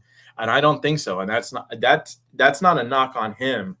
That is just, and you guys already kind of, expanded on it. For me, it would just be beating the dead horse. But what that kid can do is just insane. The catches he makes, and like how we could say, like for Zach, they cherry pick the throws. They have an arsenal of plays that they could pick from more what he has done on both practices. And you guys know, both of you know, on Saturday, there wasn't that much to choose from, but almost every play, it involved him. Yep. And the other one for me, and again, beating the dead horse, but it's Breece Hall. I mean, I threw it in the chat earlier. You threw up in the chat earlier. What'd you say? No, I didn't pull a Beckham. No, I put it in the chat earlier. He is so smooth. You haven't seen somebody like that, and we had some good running backs over the years, but I haven't seen anybody like with his elusiveness, with his speed from when LT was here. That's what I was thinking of. Yep. He just looks. You could see it. You know what I mean? And the Jets had some of my favorite running backs. Like I loved watching Thomas Jones. I loved watching Sean Green. I loved watching Chris Ivory. This dude, oh man. Yep. If they could establish a passing game to where they're not stacking the box for the run, watch the fuck out, because this is going to be fun. And then you throw in Carter when he's healthy. That 1-2 punch, to me, that's going to be just as fun as watching Chubb and Hunt in Cleveland. Yep. Because it's going to be pick your poison, and then freeze up. Got 2 tight ends. You got the it's on Zach. Kevin, you said it best. Everything is at least average to above average, and I think this year it's not us trying to speak it into existence, speak it to where we believe it. Like this is genuine. This is legitimate. It's like they have legitimate game breaking talent on both sides of the ball. He doesn't need to put him on his back. He doesn't need to carry anybody. Like just like the shirt say, you just got to be good. Zach Wilson, just be good. That's it. Just be good. Be okay. Make the throws that are there. This offense will be good. Chris, first of all, thank you for your insight, and thank you for being our buffer to Steve. you are our security guard, man. I'm glad I could serve it. Have a good night, man. See you guys. Take care. Great hanging with you, man. You too, man. Have a good night, bro. Chris was a trooper, man, because he was like, Steve comes walking up. I'm like, yo, Steve, come on up, man. Come hang out. I'm like, next to Chris. It's me and Primetime just kind of hung out. So it was perfect. Jomo, thank you, man. Definitely appreciate that, man. Send me your address. I'll mail you some koozies, dude. Come on. All right. So let's see what we got here. Now let's bring on this guy who wants to talk. Let's battle. What's up, fellas? How's everything? What's up, bro? How you been, man? Same old same, man. I'm not going to bring up Kyle Hamilton and his struggles on Baltimore and, be one of those I told you so guys. But I do have my hot take for tonight. My hot take is going to be this. For the New York Jets 2022 season, we are going to sweep the Miami Dolphins. I'm calling that right now. That's a bold one. Okay. And with all their struggles going back to the whole Brian Flores thing, the way things went down with him, hiring the new coach, what went on today with the draft picks getting suspended, Tua underthrowing Tyreek Hill, I just see it being a recipe for disaster there. And it's going to take time for them to unload what Flores was implementing and just, start with what's the Jets division going to be in the AFC? What's the record going to be in the AFC East? I think 3-3 is a realistic thing. I think it is. Sweep Miami, split New England, and it's evident we're going to get swept by Buffalo. Oof. Why the hell not? Why not us? Why not us? I'm with you, Dan. I know. He comes in with his little bullshit. He watched one friggin' play. Oh, he's like, I told you so on August 2nd. Hasn't seen anything yet. No, my thing with that back then, Tyson, was it was just we went through this before with Jamal Adams, and I just said we got bigger needs on this team than safety. That's all. I'm not dismissing Kyle Hamilton's personality, attitude, and athletic ability to Jamal Adams. You can't. I'm just saying we went down that road before. That's all my point was. What? You went down that road. I didn't do shit. Oh my! It's gonna be fun Saturday meeting up with you guys. I can't wait. It's gonna be fun. Definitely be fun. You're gonna be sitting next to Steve. Oh, lovely! Bring it. Maybe we'll get some beer pong going. When was the last time you were this excited about a season? I was going to say that 16th season when we re-signed Fitzpatrick, but I'd actually go a little further back in time when we were coming off the first AFC Championship game, not the second. The second one, I was saying to myself, it's going to be so hard to do this a third time. But when we came off losing to Indianapolis, knowing we had them on the ropes for 3 quarters, I firmly believe back then that was our year. Yeah, I agree. So what players are you looking forward to seeing on Saturday? It's going to be interesting to see Quan Alexander, live in action because I've heard nothing but good things. I haven't gone to a single practice this year. I'm old school. Went back to the Hofstra days, so I can't make it down to Florham Park from where I'm at. It's like a 2.5 hour ride, but I am going to be definitely looking forward to seeing Quan Alexander. The wide receiver group, I got another hot take too with that. I fully expect Denzel Mims to be traded before week 1. Yeah. Fully expect, and I know he's doing good. And I want him to look great in practice. I want him to look sensational in the preseason. But when you're paying Corey Davis, you're paying Braxton. You invested 2 high draft picks and Moore and Wilson. I mean, is it worth it keeping a wide receiver 5? I don't see him as a kick returner either. Time out. The reason why you want to get rid of him is because you paid other guys. I don't give a fuck about that. I just don't think he's better than any of these guys. When's he on the field, though? But when's he on the field? But it's not nothing to do with money. It has to do with talent and ability. If he's not showing anything, we saw last year. I don't give a shit what they're paying Corey Davis. If Denzel Mims is taking off and playing great, you find a way to keep him. I don't think he's able to do that. Even with the top 4, you're going to keep at least 5, if not 6 receivers, probably. Yeah. So what the hell is the contract have to do with it? Is it going to be Jeff Smith? Are you keeping him just for special teams, or are you picking up another veteran? You don't like Jeff Smith though? Do you want to do a shotgun bet? Mims is on the active roster week 1. Who's this now? Dan. Is that Dan again? Yep. Oh boy. Yes or no? I'm 50. How about this? I'll make the bet if he's traded at some point this season. No. It's a very simple question. Active roster week 1. Yes. Bet. There we go. See, this is what we're here for. We're negotiators. We need more shots and bets on the show. But I mean, all I'm saying is it's not so much hate towards Denzel Mims, but do you see the magic that Joe Douglas worked when you have multiple draft picks, when you could package them and move up into the draft, and what we were able to accomplish this year, even in the last year too? So what does that have to do with Mims playing bad or good? That's nothing to do with more draft picks, the better. That's all I'm saying. If he becomes a valuable asset, I'm not going to get rid of him. I just don't think he's a valuable asset. If he plays great. If you're talking about a 3rd round pick for Denzel Mims, that's different from a conditional 7th, though. I don't know if we could get a 3rd, but I could definitely see a 4th. Either way, it doesn't matter. I mean, this is the same guy that was running out of the back of the end zone in Jacksonville. Come on. We got a 4th round pick for Chris Herndon. I got a really important question. Tyrone, we got a 4th round pick for Chris Herndon, and he was hot garbage. You count out anything, right? I got a really important question for you, man. Uh-oh. This is more important than anything. How the baby doing? That's a good question. Oh, 100%. How the baby? I'm doing my best to get the first words to be JETS. Yes, sir. Yes, sir. Yes, sir. That's all I want to know, baby. Awesome. I already know. Well, thanks for calling in, man. We will see you on Saturday. I'm looking forward to meeting you, man. See you guys there. Later, dude. Have a good night, bro. For everybody asking, we'll probably be there like 4:30, and once we're there, we'll figure out a parking lot. I think it's going to be probably be pretty close to the stadium, so we're just going to pick a lot, and we'll just tell everybody where we're at and come by and say hi. Did they announce the official time the lots are opening yet, or no? Well, they have that. Don't they have that flea market and fair at the same time? So like last year, I think the lots are open, aren't they? I think you pull in like last time. You were 45 minutes late last year, so you don't remember any of this. But I just pulled right in. If the flea markets are open and the lots are actually open early, I'll be there at like 12 o'clock. Right. That means 2 o'clock then. Can't trust that. So cool, do you want to keep the show moving at a good speed, or do you want a curveball to the show? Oh man, I already know who you about to bring on, bro. I already know who you about to bring on, bro. I'll let you choose. I already know what it is. So let's go with the curveball because it's been a while since I've had that kind of energy. So, like I said, I already knew what it was. Come on, you can't have your good back without me. Yeah, true. What's indeed, up, man? How you buddy. doing? How you True been? Indeed. I miss you, man. That's how bad it's been. I miss you.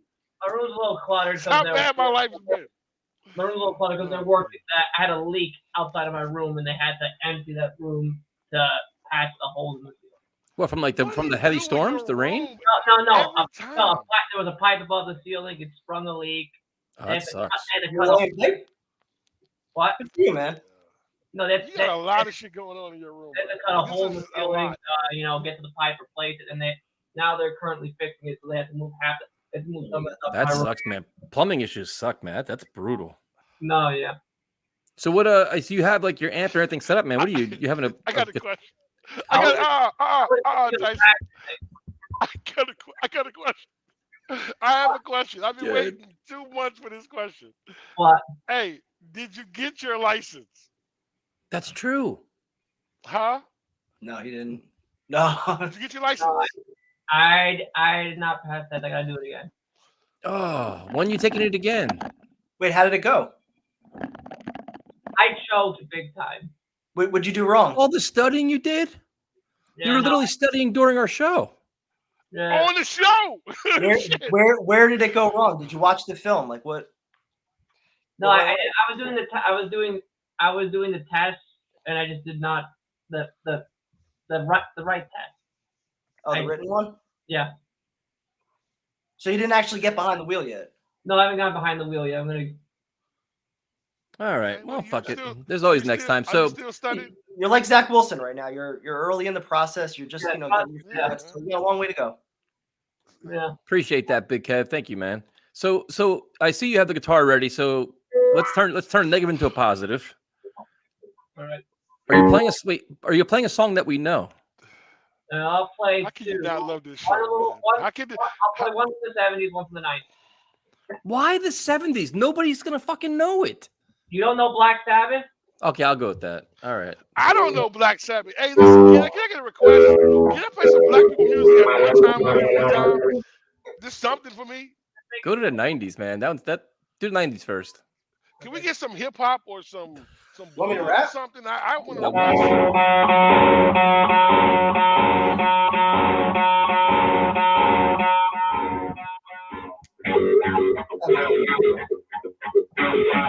AGS Machine.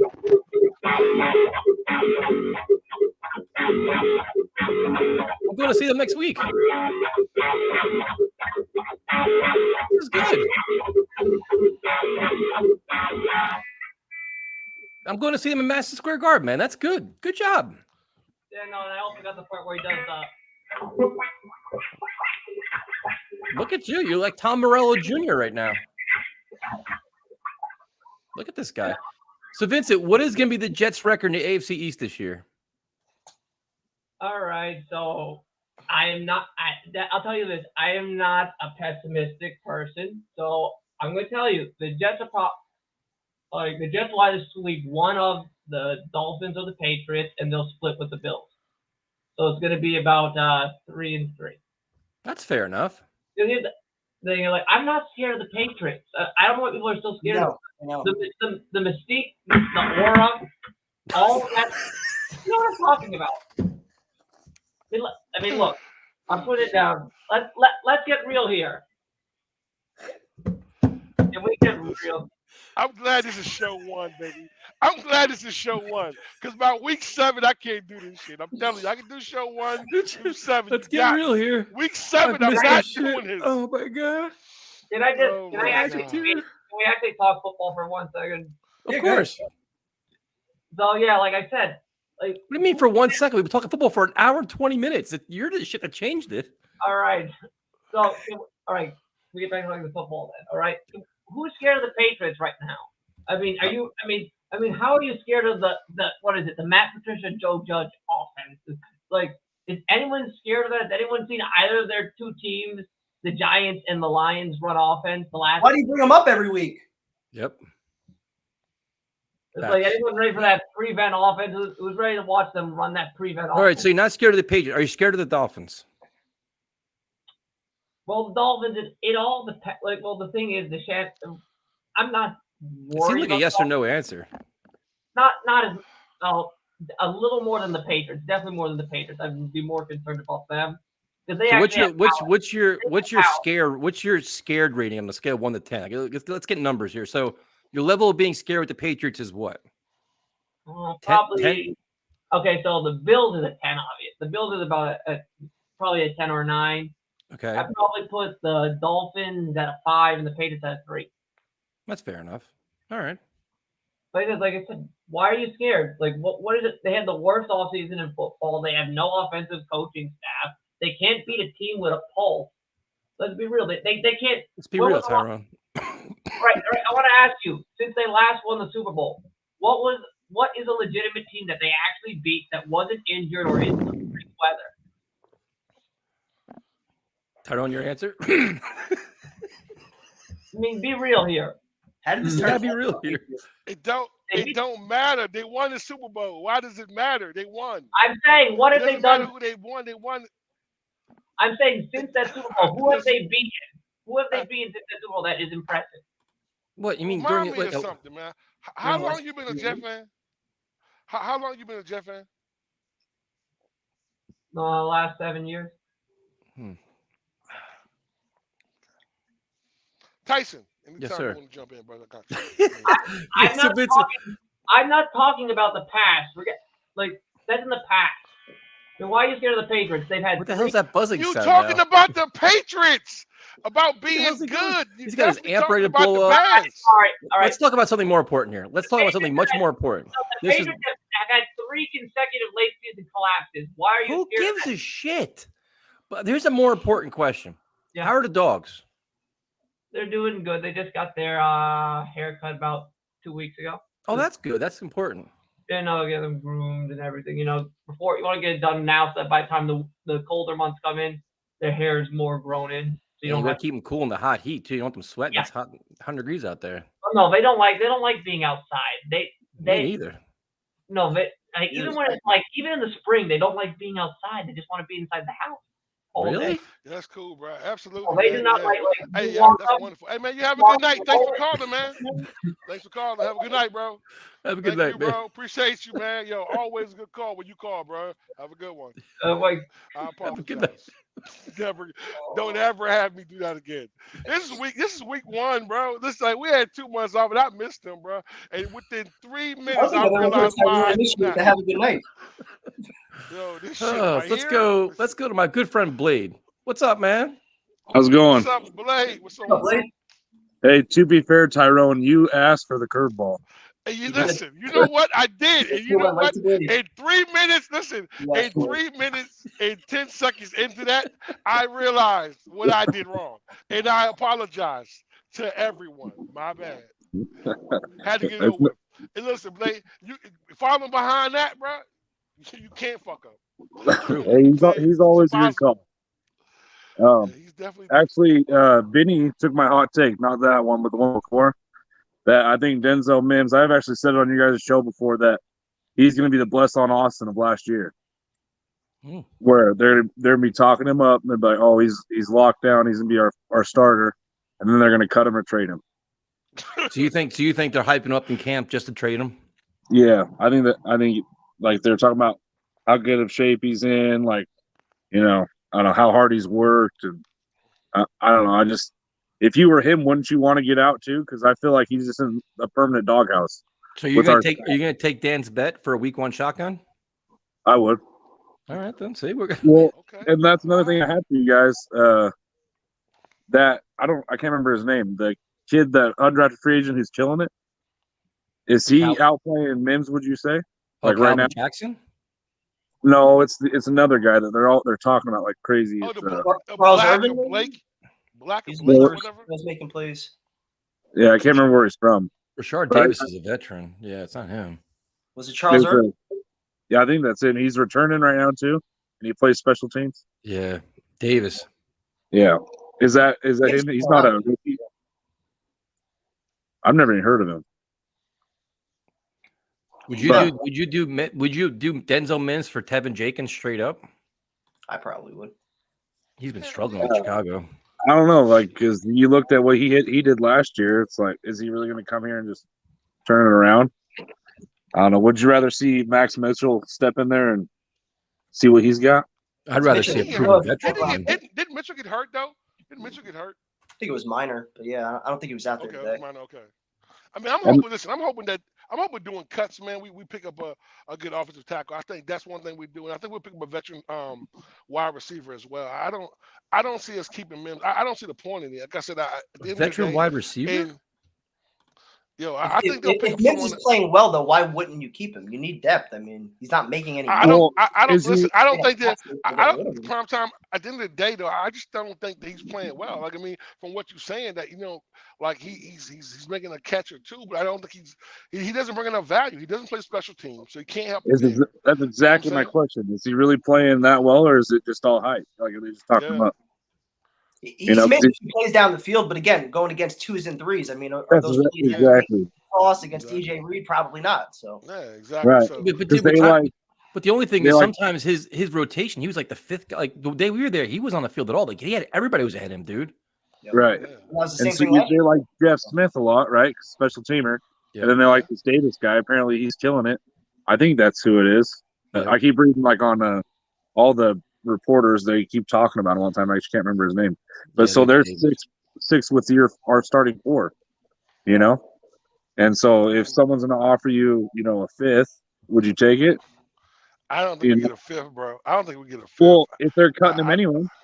Yeah, I don't think we get a 5th though. Get a 5th. No, I don't think he'll get a 5th. You know, and Vinny was saying 4th. Now that's not definite enough. Listen, Joe D is good. If he pulls off a 5th for Mims, he should be GM of the decade, bro. He's the greatest Jets DM I'm starting ever, to think. bro. I'm starting to think Dan's like has some kind of relation to Mims. He's like either best friends with his agent or his marketing agent, marketing rep, or some shit. Yeah, I'll gladly do that shotgun. Me too. I really don't think so. I don't think so. What I'm wondering is how much of it is him in the doghouse versus his skill level, you know? Because his rookie season he played all right. You know, he played like a 4, you know, at least. He was terrible last year, dude. He was terrible last year with the pre-snap penalties. Yeah, but that's the whole thing. Only thing Saleh knows is what he's seen firsthand. Yeah. Pre-snap penalties, drop passes, whatever else to keep him off the field. And then he has a chance to resurrect himself this year and right his wrongs. Is he going to do it or not? He came back in good shape. That's a good sign, but there's just something just seems off. That's all I can say. There's something just doesn't seem right. And what are your thoughts? What are your thoughts on Zach Wilson, man? Because it's been kind of like a inconsistent start, which could be expected. What are your thoughts on him so far? I've only seen the highlights they post on YouTube and just what I can find from other YouTubers, and all I see is the highlights, really. But then you hear about the worm burners too.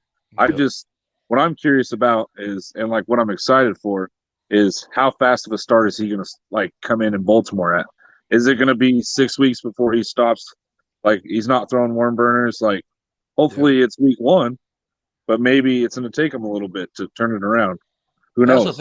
I think they could also hide him with a good running game too. Not hide him, but you can hope with a good running game. You can feature tight ends. You can do things like there's ways to get him comfortable and kind of just get him flowing in the offense, which I think they're probably going to do. You know, right? Well, I mean that's true, but also I don't think you can. There's going to be like teams like Cincinnati and Baltimore. You're going to have to, you know, be a dude. Yep.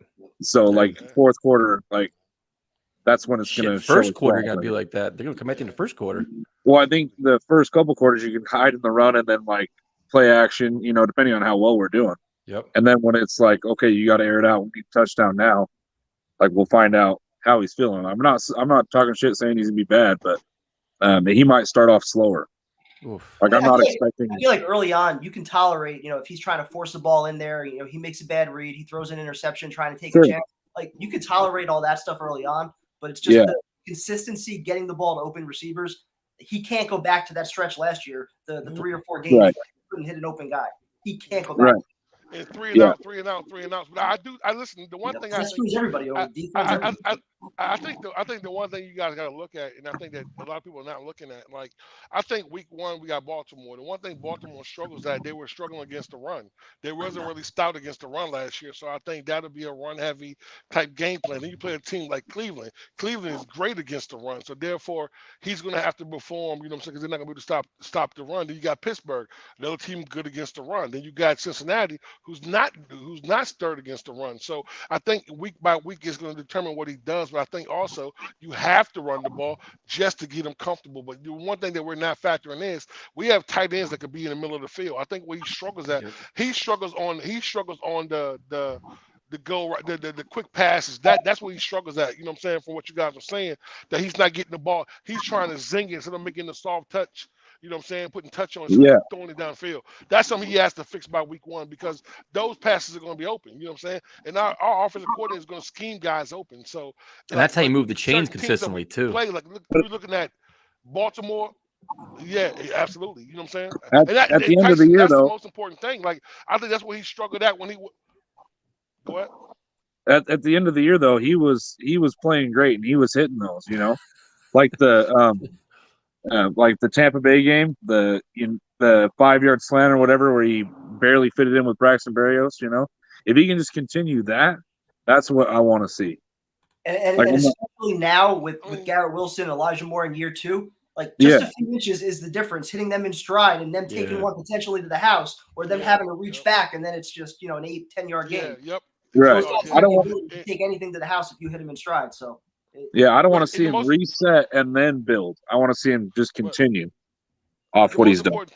the most important thing though is like you said, is just making the short throws, moving the change. I think last year, you know what I'm saying, he missed guys or he overthrew guys. The guys drop balls. Listen, at the end of the Right. day, keep moving the ball down the field, and then you'll watch it. That's what he did towards the end of the season. Yes, The sir. beginning of the season, he was trying to 3rd and 2, instead of taking the 3-yard check down and keeping the chains moving. He's trying to hit a guy across the middle, interception and stuff like that. Bad decision. Yeah. So I think that, but the problem is what he struggles at, and you know what I'm saying, is these short intermediate passes. So that has to be fixed. But you got tight ends now, you got running Right. backs now. So I think that we have a mixture of everything, but it's just him putting together. And the one thing we have to worry about, we're playing our first 4 teams all have pass rushers.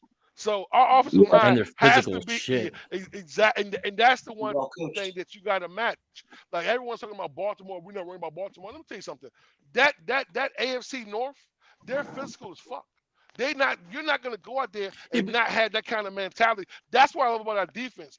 Our offense has to get that kind of Did mentality. you hear Salah today in his interview on the Michael K show after practice? No. They asked him very specifically, like, what do you want your identity of this team to be? And that's exactly what he talked about. He's like, we want to be more physical than you. We want to take your will from you. We want to take you into those deep waters where you're not comfortable. Like everything that those AFC North teams do, that's what it seems like he wants to instill here for the culture. So You have Right. to. I mean, listen, going against teams like that, man. Listen, man, you can say whatever you want to say about Baltimore, but the one thing we know about Baltimore, they're going to be physical.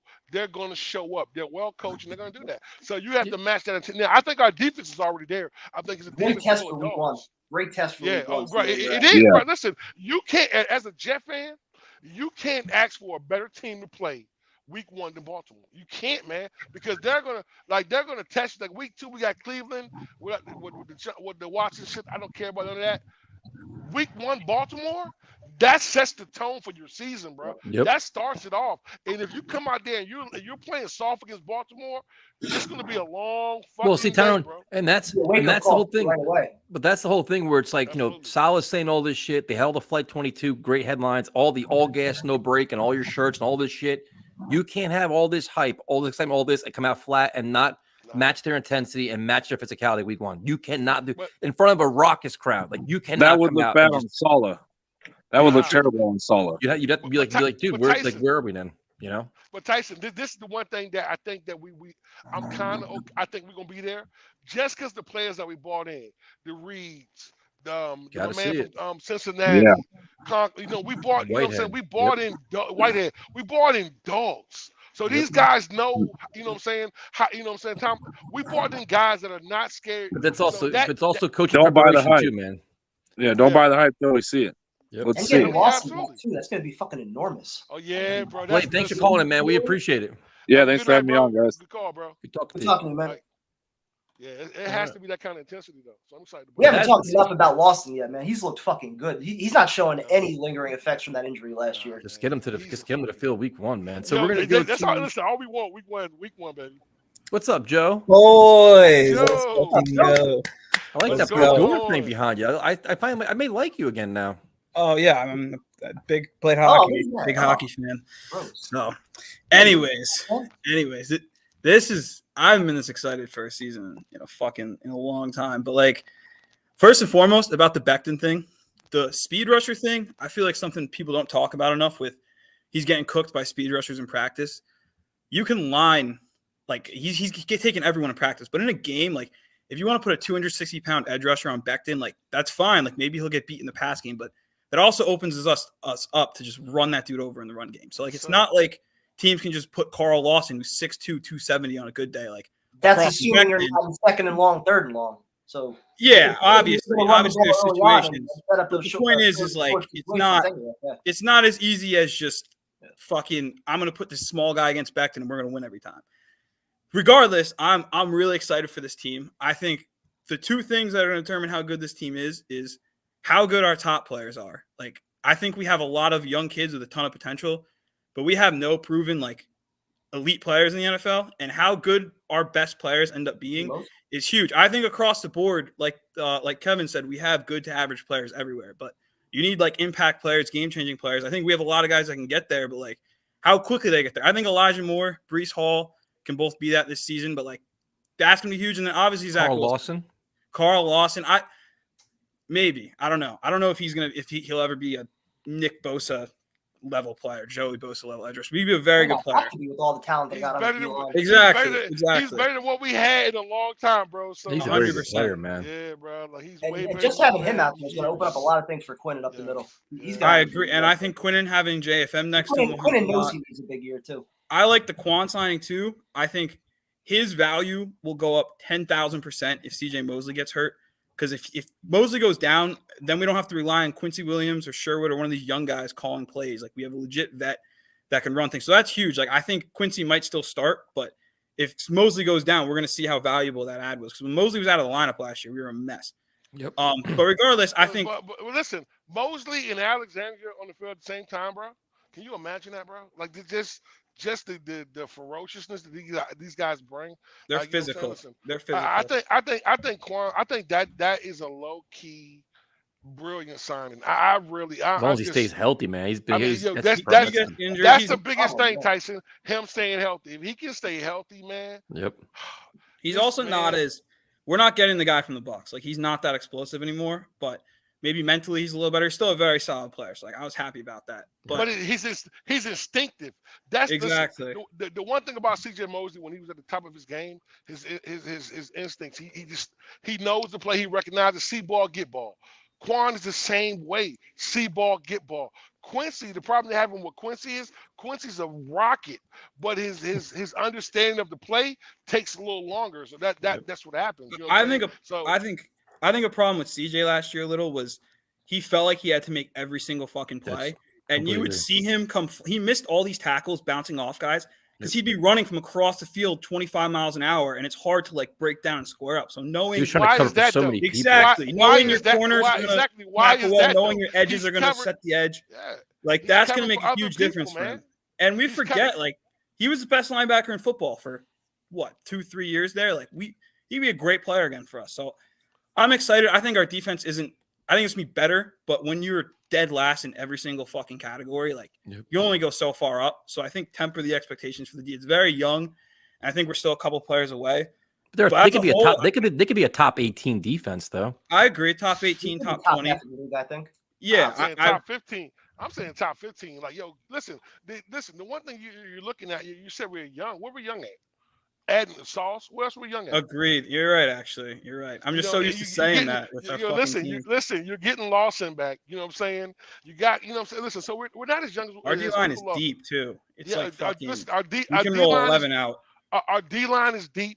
I think our linebackers are way better. I think our cornerbacks are way better than we had. And like I said, even with Jordan starting, I think our safeties are better. I think this is the best defense we've had since, like, you know what I'm saying, maybe those Rex years, man. I think it's better. I think it's definitely better than what Bowles offered. Definitely better than what the other guy offered. So I'm thinking this defense. Oh, this is the first time, dude. We haven't had this many athletes, explosive athletes. Yes. That have, like, it's like speed where you can like you have Jacob Martin, dude. These guys fly around. Like Bryce Huff has been super impressive, man. Like even Michael Clemens. Like we haven't this many athletes, dude. And it's not even like Primetime said before. We're not like fake generating this shit. It's legit. Like you see it on the field, you're like, God damn! Like we never see this kind of stuff around here. And I think last year, Vinny Curry would have had a prominent role on this defense. Right now, we don't know if he's making the roster. Exactly. I think they'll keep him for the vet presence, but I agree. And that's the whole thing. That's the whole thing we've been missing. I think they might keep 11 D linemen. We've never had this chance. We've never had to say this before, but listen, for the first time in a hard time, this team is going to be hard to make. Yep. Yeah.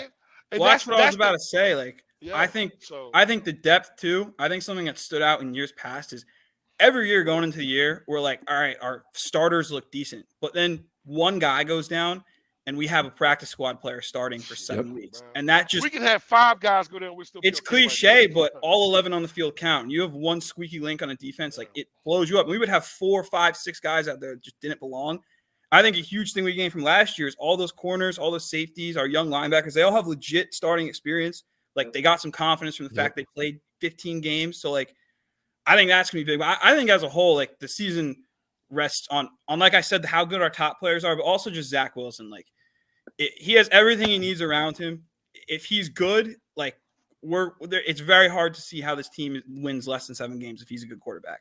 I think in the NFL, this may be your best call you've ever had in the show. I think there's clear-headed.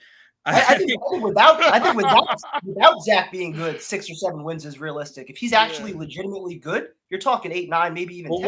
What is my point in good is in the NFL, like there's a clear line. I think when you're watching quarterback play, you can tell he's fucking knows where to go with the ball. He's making the right decisions. He's moving the chains, or he's just fucking not. And like last year, Zach just wasn't. Like, nope. He'd have plays underneath. He wouldn't have signed it. He'd have fucking room to run for a first. He wouldn't take it. So I think like if he's just good, like, and I think it's a very clear thing that you can see. And if you have to argue that he's playing well, then he's playing like shit. Like we saw it with Darnold. You had to bring up every weird stat in the world to justify that Darnold Kevin playing did. well.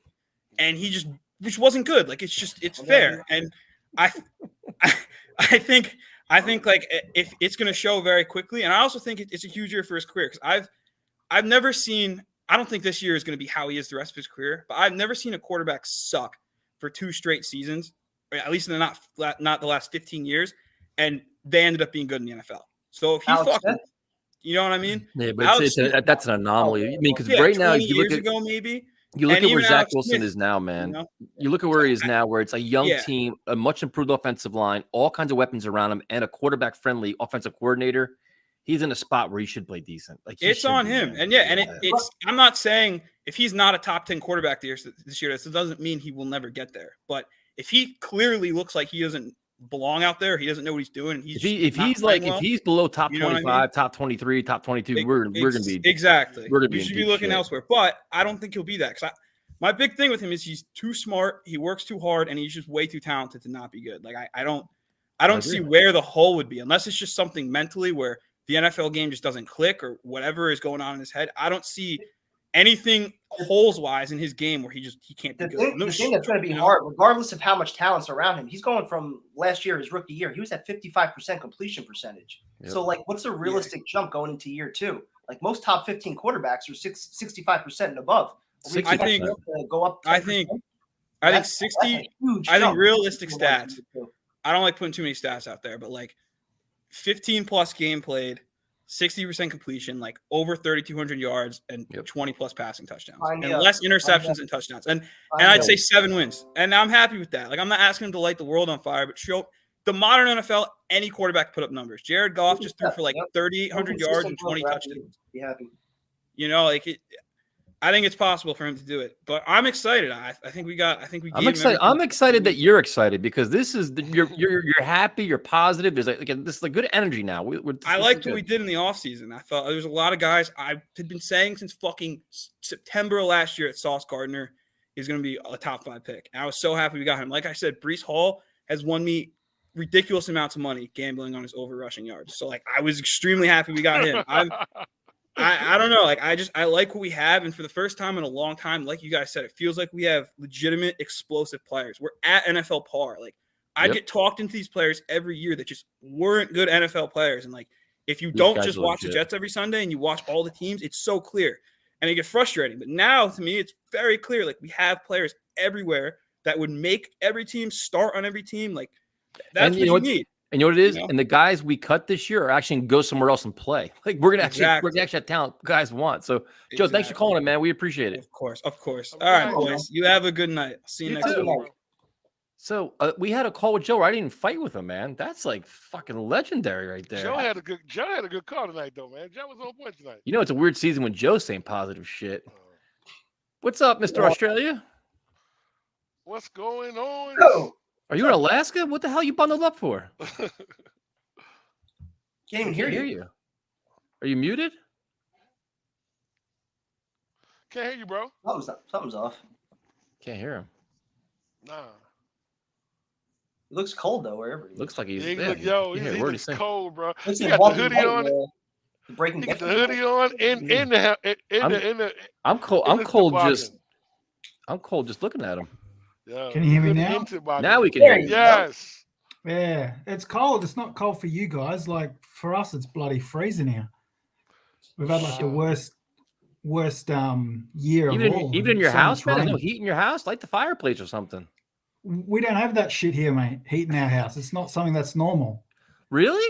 Oh wow. Yeah, no one has heat. We have air conditioning because it's freaking usually normally hot as hell. But yeah, we don't have heating in our houses as normal because. You know, like if I do the Fahrenheit calculation, it's probably only It's like probably 6 degrees here, which is. Let me just do it quickly. Maybe So it's 6 Celsius, you mean? Yeah. So. Hell, 6 Celsius. I'll look it up. Yeah, I'll tell you in a second. 42. That's still cold, man. Yeah. So yeah, I'm a bit cold. Plus, I'm soft. I'm not saying that. I'm just saying it's cold. No, I'm soft. I am soft. I'm the coldest man. But I thought I'd ring up. Last year I rang up around this time. I said the Jets would win 4 games. I was 100% correct. So, can you say 9 games this year to make it be correct? No, I've got you at 7. I'll take that. 7 with a couple of caveats. Bloody hell. Yeah, that's a good saying. The only caveat is everything you guys have said. I think an average Zach gets used to 6, 7, and above average, then 10 is definitely on the cards. I think the building blocks are most definitely in place, and now it's a matter of just building on what you did last year. The only pause I have to not give you more is I just think there's too many question marks in some key positions, being quarterback, wide receiver, running back. Wait. Your second. Hang on, let me finish. I'm not saying that these players are not any good. I'm just saying that there's not a history of solid NFL performance for me to absolutely put my hand on my heart and say they're going to perform like this. So wait, you look at the Jets receivers. Corey Davis had a rocky year last year. Before that, he was been solid. Elijah Moore has shown the ability to play fairly well. Barrios did very well at the end of last season. Garrett Wilson has a ton of talent. Like, the wide receivers to me aren't a question at all. It's just a matter of getting the football. No, I'm not saying that, Tyson. I'm not saying that they can't play, but their performance is dependent on what? The who's quarterback. throwing on the ball. Yep. Right? And that's where the question mark is. It's not so much those players. Undoubtedly, you're 100% correct. They're all talented players. They've all had a history of performance. But when it comes to, and I did say the wide receiver because they're young, I think they're not only young in age, but I think they're also young in the system and playing with Zach. And look, those questions will be answered during the season as the games are played. As I said, 7 sort of like 6 and 7 is sort of like my baseline. And I think if those questions are answered to the positive, I can't see any reason to suggest that the Jets won't be there when the whips are cracking at the end of the season, at least. And I think this might make some of you happy. I think when the last sort of 6 to 8 games are there, I think the Jets will be, when the stuff comes up on the screen in playoff contention. All I want. Show us on the screen. I think that would definitely be there. And I just think, I said this last year, I'd be excited where he's going. And I don't think anybody could argue with that. You might want to say, I think we can win 10, 12 games. Sure. People said that last year. I think we can win. Yeah, I think you can, but you also can't. From the outside looking in, what would you say is a bigger question mark? Zach at quarterback or Saleh at head coach?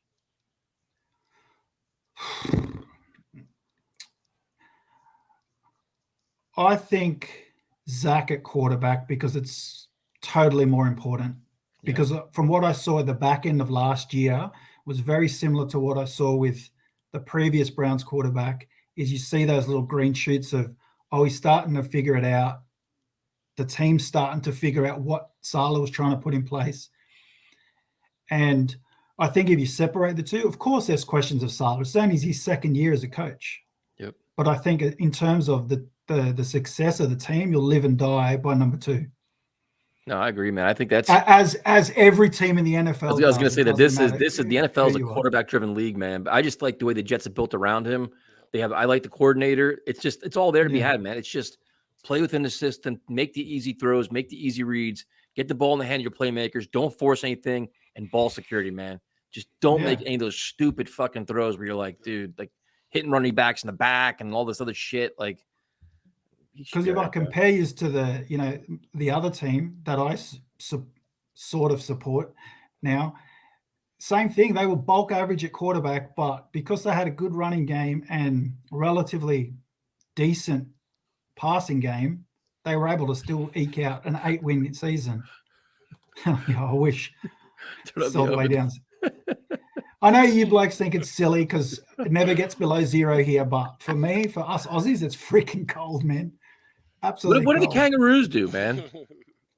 They actually come out when it's raining. I don't see them normally when it's like hot, but when it's raining, they were out there today, like giving me shit, like saying, "Oh, this is my house." I'll be like, "Righto, pals, we'll see." I'll just get the forward drive out and we'll see who's winning.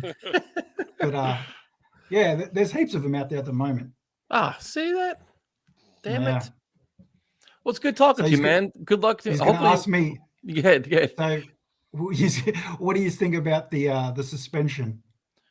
Well, I'm probably the wrong person to ask with that one. I thought he should have been out fucking at least 8 games, if not more. I think it's bullshit, but I think it's stupid to bring up the whole Calvin Ridley thing because, like, I understand the integrity of the game. You want to give him a year, fine, but then to give Watson, I mean, for him to only get 6 games, I'm like, it's bullshit, man. I saw something about this yesterday, and it was they were both judged on different.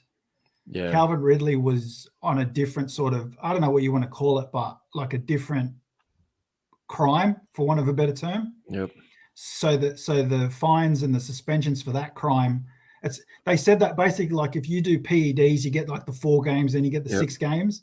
He was on one of those where it was automatically 1 year suspension, whereas with Watson, he was the same. So what the judge said was, the judge basically said is, I can only give him this because of the way that your system is set up. Yeah, so if you want to basically give him more, you got to change the system. It's creepy as fuck, dude. And the thing that bothers me the most is the NFL tries to act like they're this almighty fundraiser and charity and breast cancer, this and that. We're for the fans. We want to be great in the community. We want to great and do all this. This scenario is so fucking creepy and awkward. And there's just if it was 1 or 2 people, it's fine. But dude, 30, 40 fucking people. Yeah, dude. So just on that, and again, I saw like mobs of people. Yeah, but I saw like I saw what a judge said is that, not this particular judge, but a judge when I was listening to something a few weeks ago, is that I agree with everything you said, Tyson, but that doesn't make it legally, like there's no such legal thing for ickiness. Right. There's no crime. It's morally messed up. 100%. I'm with you. And the problem is 100% with you. And the problem is this is the only problem I see, that, you know what I'm saying? Like, you can't stand for one thing, honor and respect the shield, and then you go and do something like this. And same thing with the Washington owner. So what I said is I thought that he would get 8 games to a season. So if I was happy, I'm just saying, it's like, really weird how you can suspend them for business, but listen, we're talking about 30. So you but it wasn't so in there. Yeah, it wasn't though. They only took 5. The NFL said only 5 were credible and took 5 to this judge. She made a decision on 5. I agree with everything you guys say. They took 5 because he paid off the other 20. No. Yeah, I know what you're saying, Tyrone, and I agree with you 100%. The Browns paid people off. The Texans paid people off. Deshaun Watson paid people off. Absolutely. I'm just saying that the reason that the suspension was so low was because of the judge couldn't give him any more based on the. But the NFL can appeal and impose their own will, and that's the whole thing. It's like they're that's what's probably likely to happen. Yeah, that's probably likely to happen. I think, and they should, because it just makes you feel. And the NFL counts on, dude. The NFL counts on we overreact for like 2 or 3 days, and then nobody gives 2 shits. And then once Deshaun Watson comes back, week 7, everybody's like, "Oh, Deshaun Watson!" Like nobody cares enough to like nothing. There's no ramifications for being pissed off. Tyson. History will say that that's exactly what's going to happen. Absolutely. People are going to be pissed off for a week about the fact they only got 6 games. Even here in Australia, they're putting like articles on our news about it, and our people. You get people that wouldn't even know what the NFL is, ranting and raving about it. It's like you don't even know the facts of the. But anyway, that aside, like I haven't paid attention to anything Browns for months. I don't even know who's in the team at the moment. I don't watch anything to do with them. I don't listen to the podcast or anything anymore. I don't even know who's in the team. Officially become a Jet fan at this point. Yeah, you might as well, man. I'll run a poll. I'll run a poll. If I get like no comments about kangaroos, no one talking to me about Vegemite or Foster's beer. Oh, fuck that, man! I'm always got a kangaroo question. I'll be never gonna happen. Say straight away, done in the chat. Darren, thanks for calling, man. We appreciate it. I will think about it next time I come on, which will probably be in a few months. I'll tell you if I'm a Jets fan or not. Maybe I'll be wearing some Jets gear. Who knows? Perfect. Yes, sir. Have a good one, bro. Have a good night, man. Stay warm, baby. Stay warm. Stay warm. You know, it's funny. I have a good friend of mine that's is a Browns fan, and he's done, man. He's completely done. Like he's like, I'll watch football, I enjoy the game, but it's just like it just rubs him the wrong way. Where he's like, I just can't support this shit. Like it's, I get it, man. I'm not gonna, the one thing good about this show is we kind of stay away from the politics of the bullshit. I'll say this. I think that as for the way they suspend people for certain things, like him only getting 6 games is kind of really weird to me. Yep. I just, I see, and we don't know the case. Like you said, we don't understand.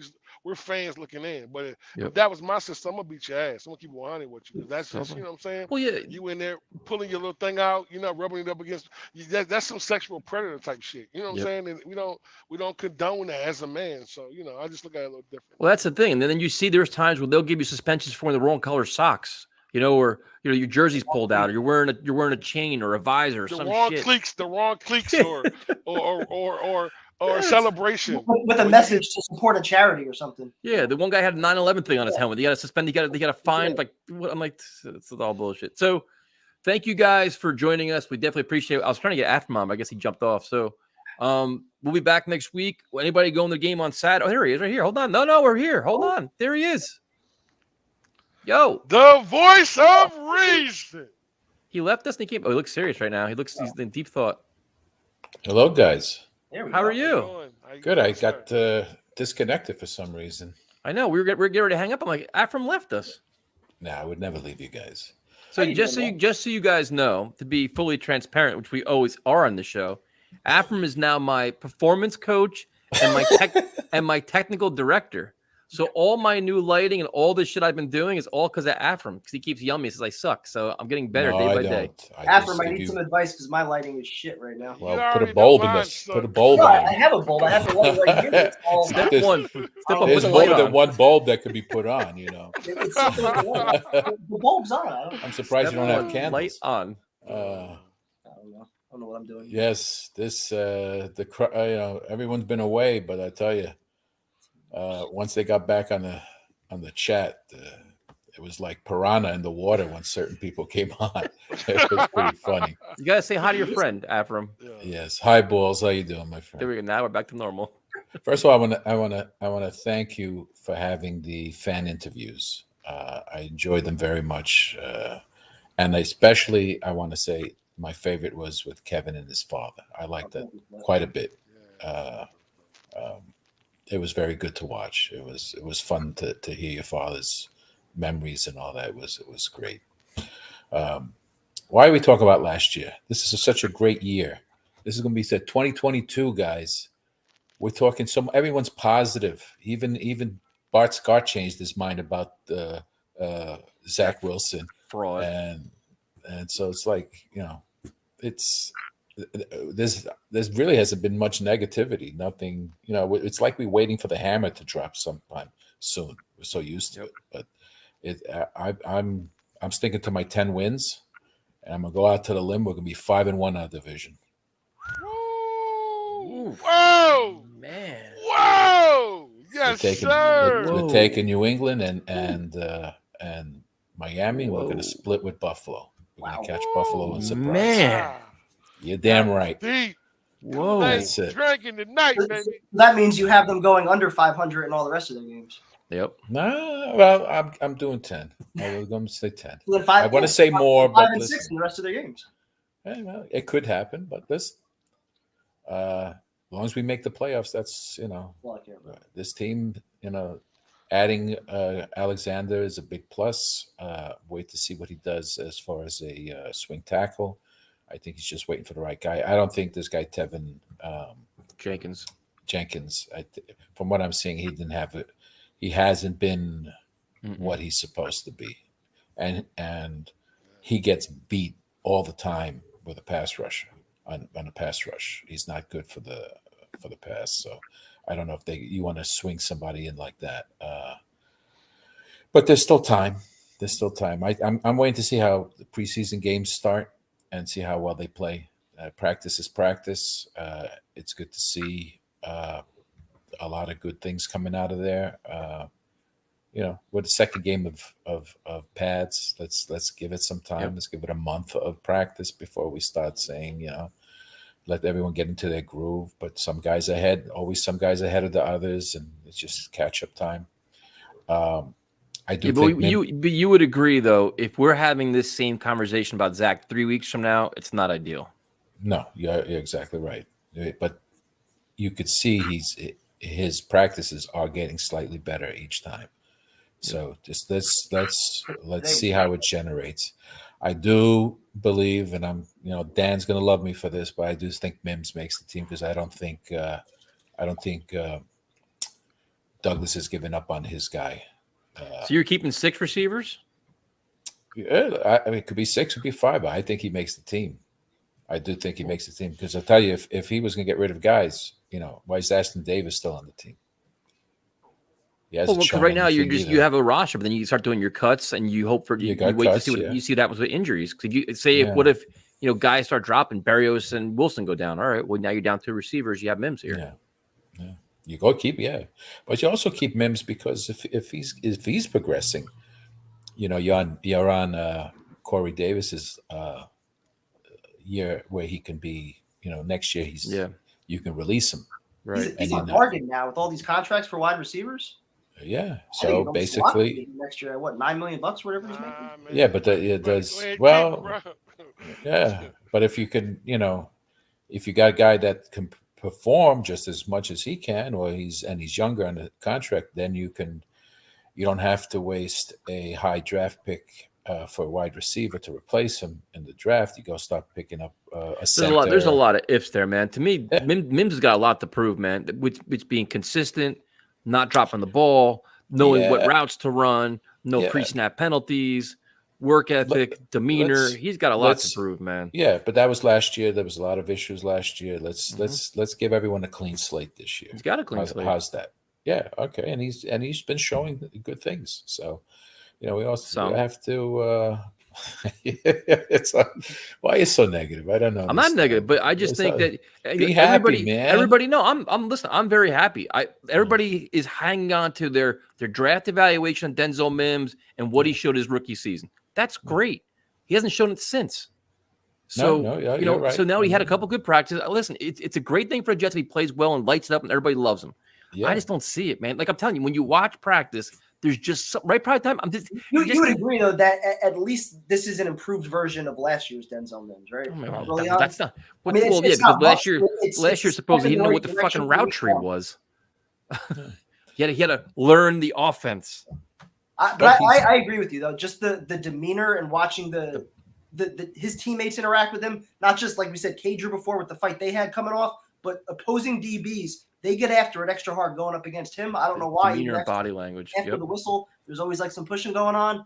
So I don't know if he's a problem in the locker room or they just don't like his work ethic or, maybe he's got a little too much attitude. I don't know. Something. We saw it last year in the green and white scrimmage prime time when we were sitting. Remember? We sat behind where all the receivers were and all that stuff. And like they would all be in one stick and he'd be off to the side. Remember? Like we saw these things like, oh, you guys just being jerks. Dude, it's just what you see. Like when you go to a practice, you watch everything. And sometimes you focus on certain things. We saw things on Saturday we haven't even talked about, which we probably won't talk about. But it's just like, dude, it is what it is. He's got a lot to prove, man. He's got. You could be right. Let's see how it progresses. Let's see how much time. I mean, to me, the story is like the Mims things. I don't care about. To me, the two biggest stories are going to be Becton and Wilson. That's it to me. Because Becton is just you got to get him healthy, get him comfortable, where he's not. Zach's not getting his ass beat, and Zach Wilson's got to play well. That's it. But you're going to. I think that Jets going to be run heavy team anyway. I don't think he's going to be passing as much as everyone. I think the offensive line is built to run the ball better. Yeah, exactly. And you've got two studs on either end that can open up holes for left side, right side. So it's going to be very difficult for teams to stop. And you got two good running backs. You got one good running back. Everyone's saying he's going to be a really good running back. So it's going to be ground and pound and controlling the clock and keeping the other team's offense off the field. I thought Coleman was good last year too. I thought Coleman still got a little burst. He's got a little burst. But he's still hurt, isn't he? And Carter got a little faster too. Yeah, but I mean, Coleman's still hurt. He hasn't been on the field, right? He's back today, wasn't he? Primetime? Isn't he back? Yeah. He's off the list now. Coleman was back today. Carter didn't practice today. Carter got banged up. So let's hope he's only $1 million too, bro.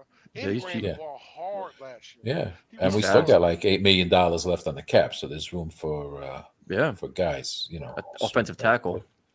But I'm looking forward to it. The more you see, more people are jumping on the bandwagon with the Jets. Commentators, how great it's the team. They're looking forward to seeing. Everyone's saying Wilson's going to break out this year. Bryce Hall automatically is going to be the rookie of the year. Is rookie of the year. So look at Elijah Moore, man. Elijah Moore's on the NFL highlights today. I'm telling you, like from what I see, he's making his statement. Which is good because he's pushing. Garrett Wilson is pushing him, and he's going to be pushing Garrett Wilson. Well, I think Elijah Moore's got a tremendous amount of pride, and he was disappointed how last year went. He knows how good he can be, and he's committed to his craft, dude. Like like Kevin was talking earlier about Sauce Gardner, how committed he was to his technique. Elijah Moore is the same way, man. He is a workaholic. Like he wants it bad, and it translates. Yeah. And your teammates will pick that up too. Yep, be by example. And exactly. So, I'm looking forward. It's a shame I was going to go to Saturday's game, but unfortunately, I'm on call again. Come on, I can't do nothing. It's the job. Some shit. I'm on call all weekend and next week. It's celebrity lifestyle, man. No, it ain't celebrity lifestyle. Trust me. I can't bring a laptop. I can't bring my laptop to the field, and then hopefully there's no. But the primetime does. Yeah, but I mean, I have done it before. He doesn't turn it on, but he brings it. Thanks for calling in, man. We definitely thank appreciate you for it. having me, and Always also a thanks for pleasure, everything sir. you've done so far. Great chatting, man. Thank you, man. Be Have well. a good night. Always a great call. Have a good night. All right, we wrapped up our first stream back. That was fun. That was fun. Great talking to everybody. Felt good. Season back on, baby. So don't forget, people, fundraiser and merch. We got our new koozies with the money go. We get $1 from every koozie going to the defensiveline.org, which helps support suicide prevention. And also Saturday, me and Primetime be at practice at the stadium. So come by, have a drink of your choice, water, beer, soda, whatever you would like to drink. And we'll talk to you guys later on. Have a good night. Later.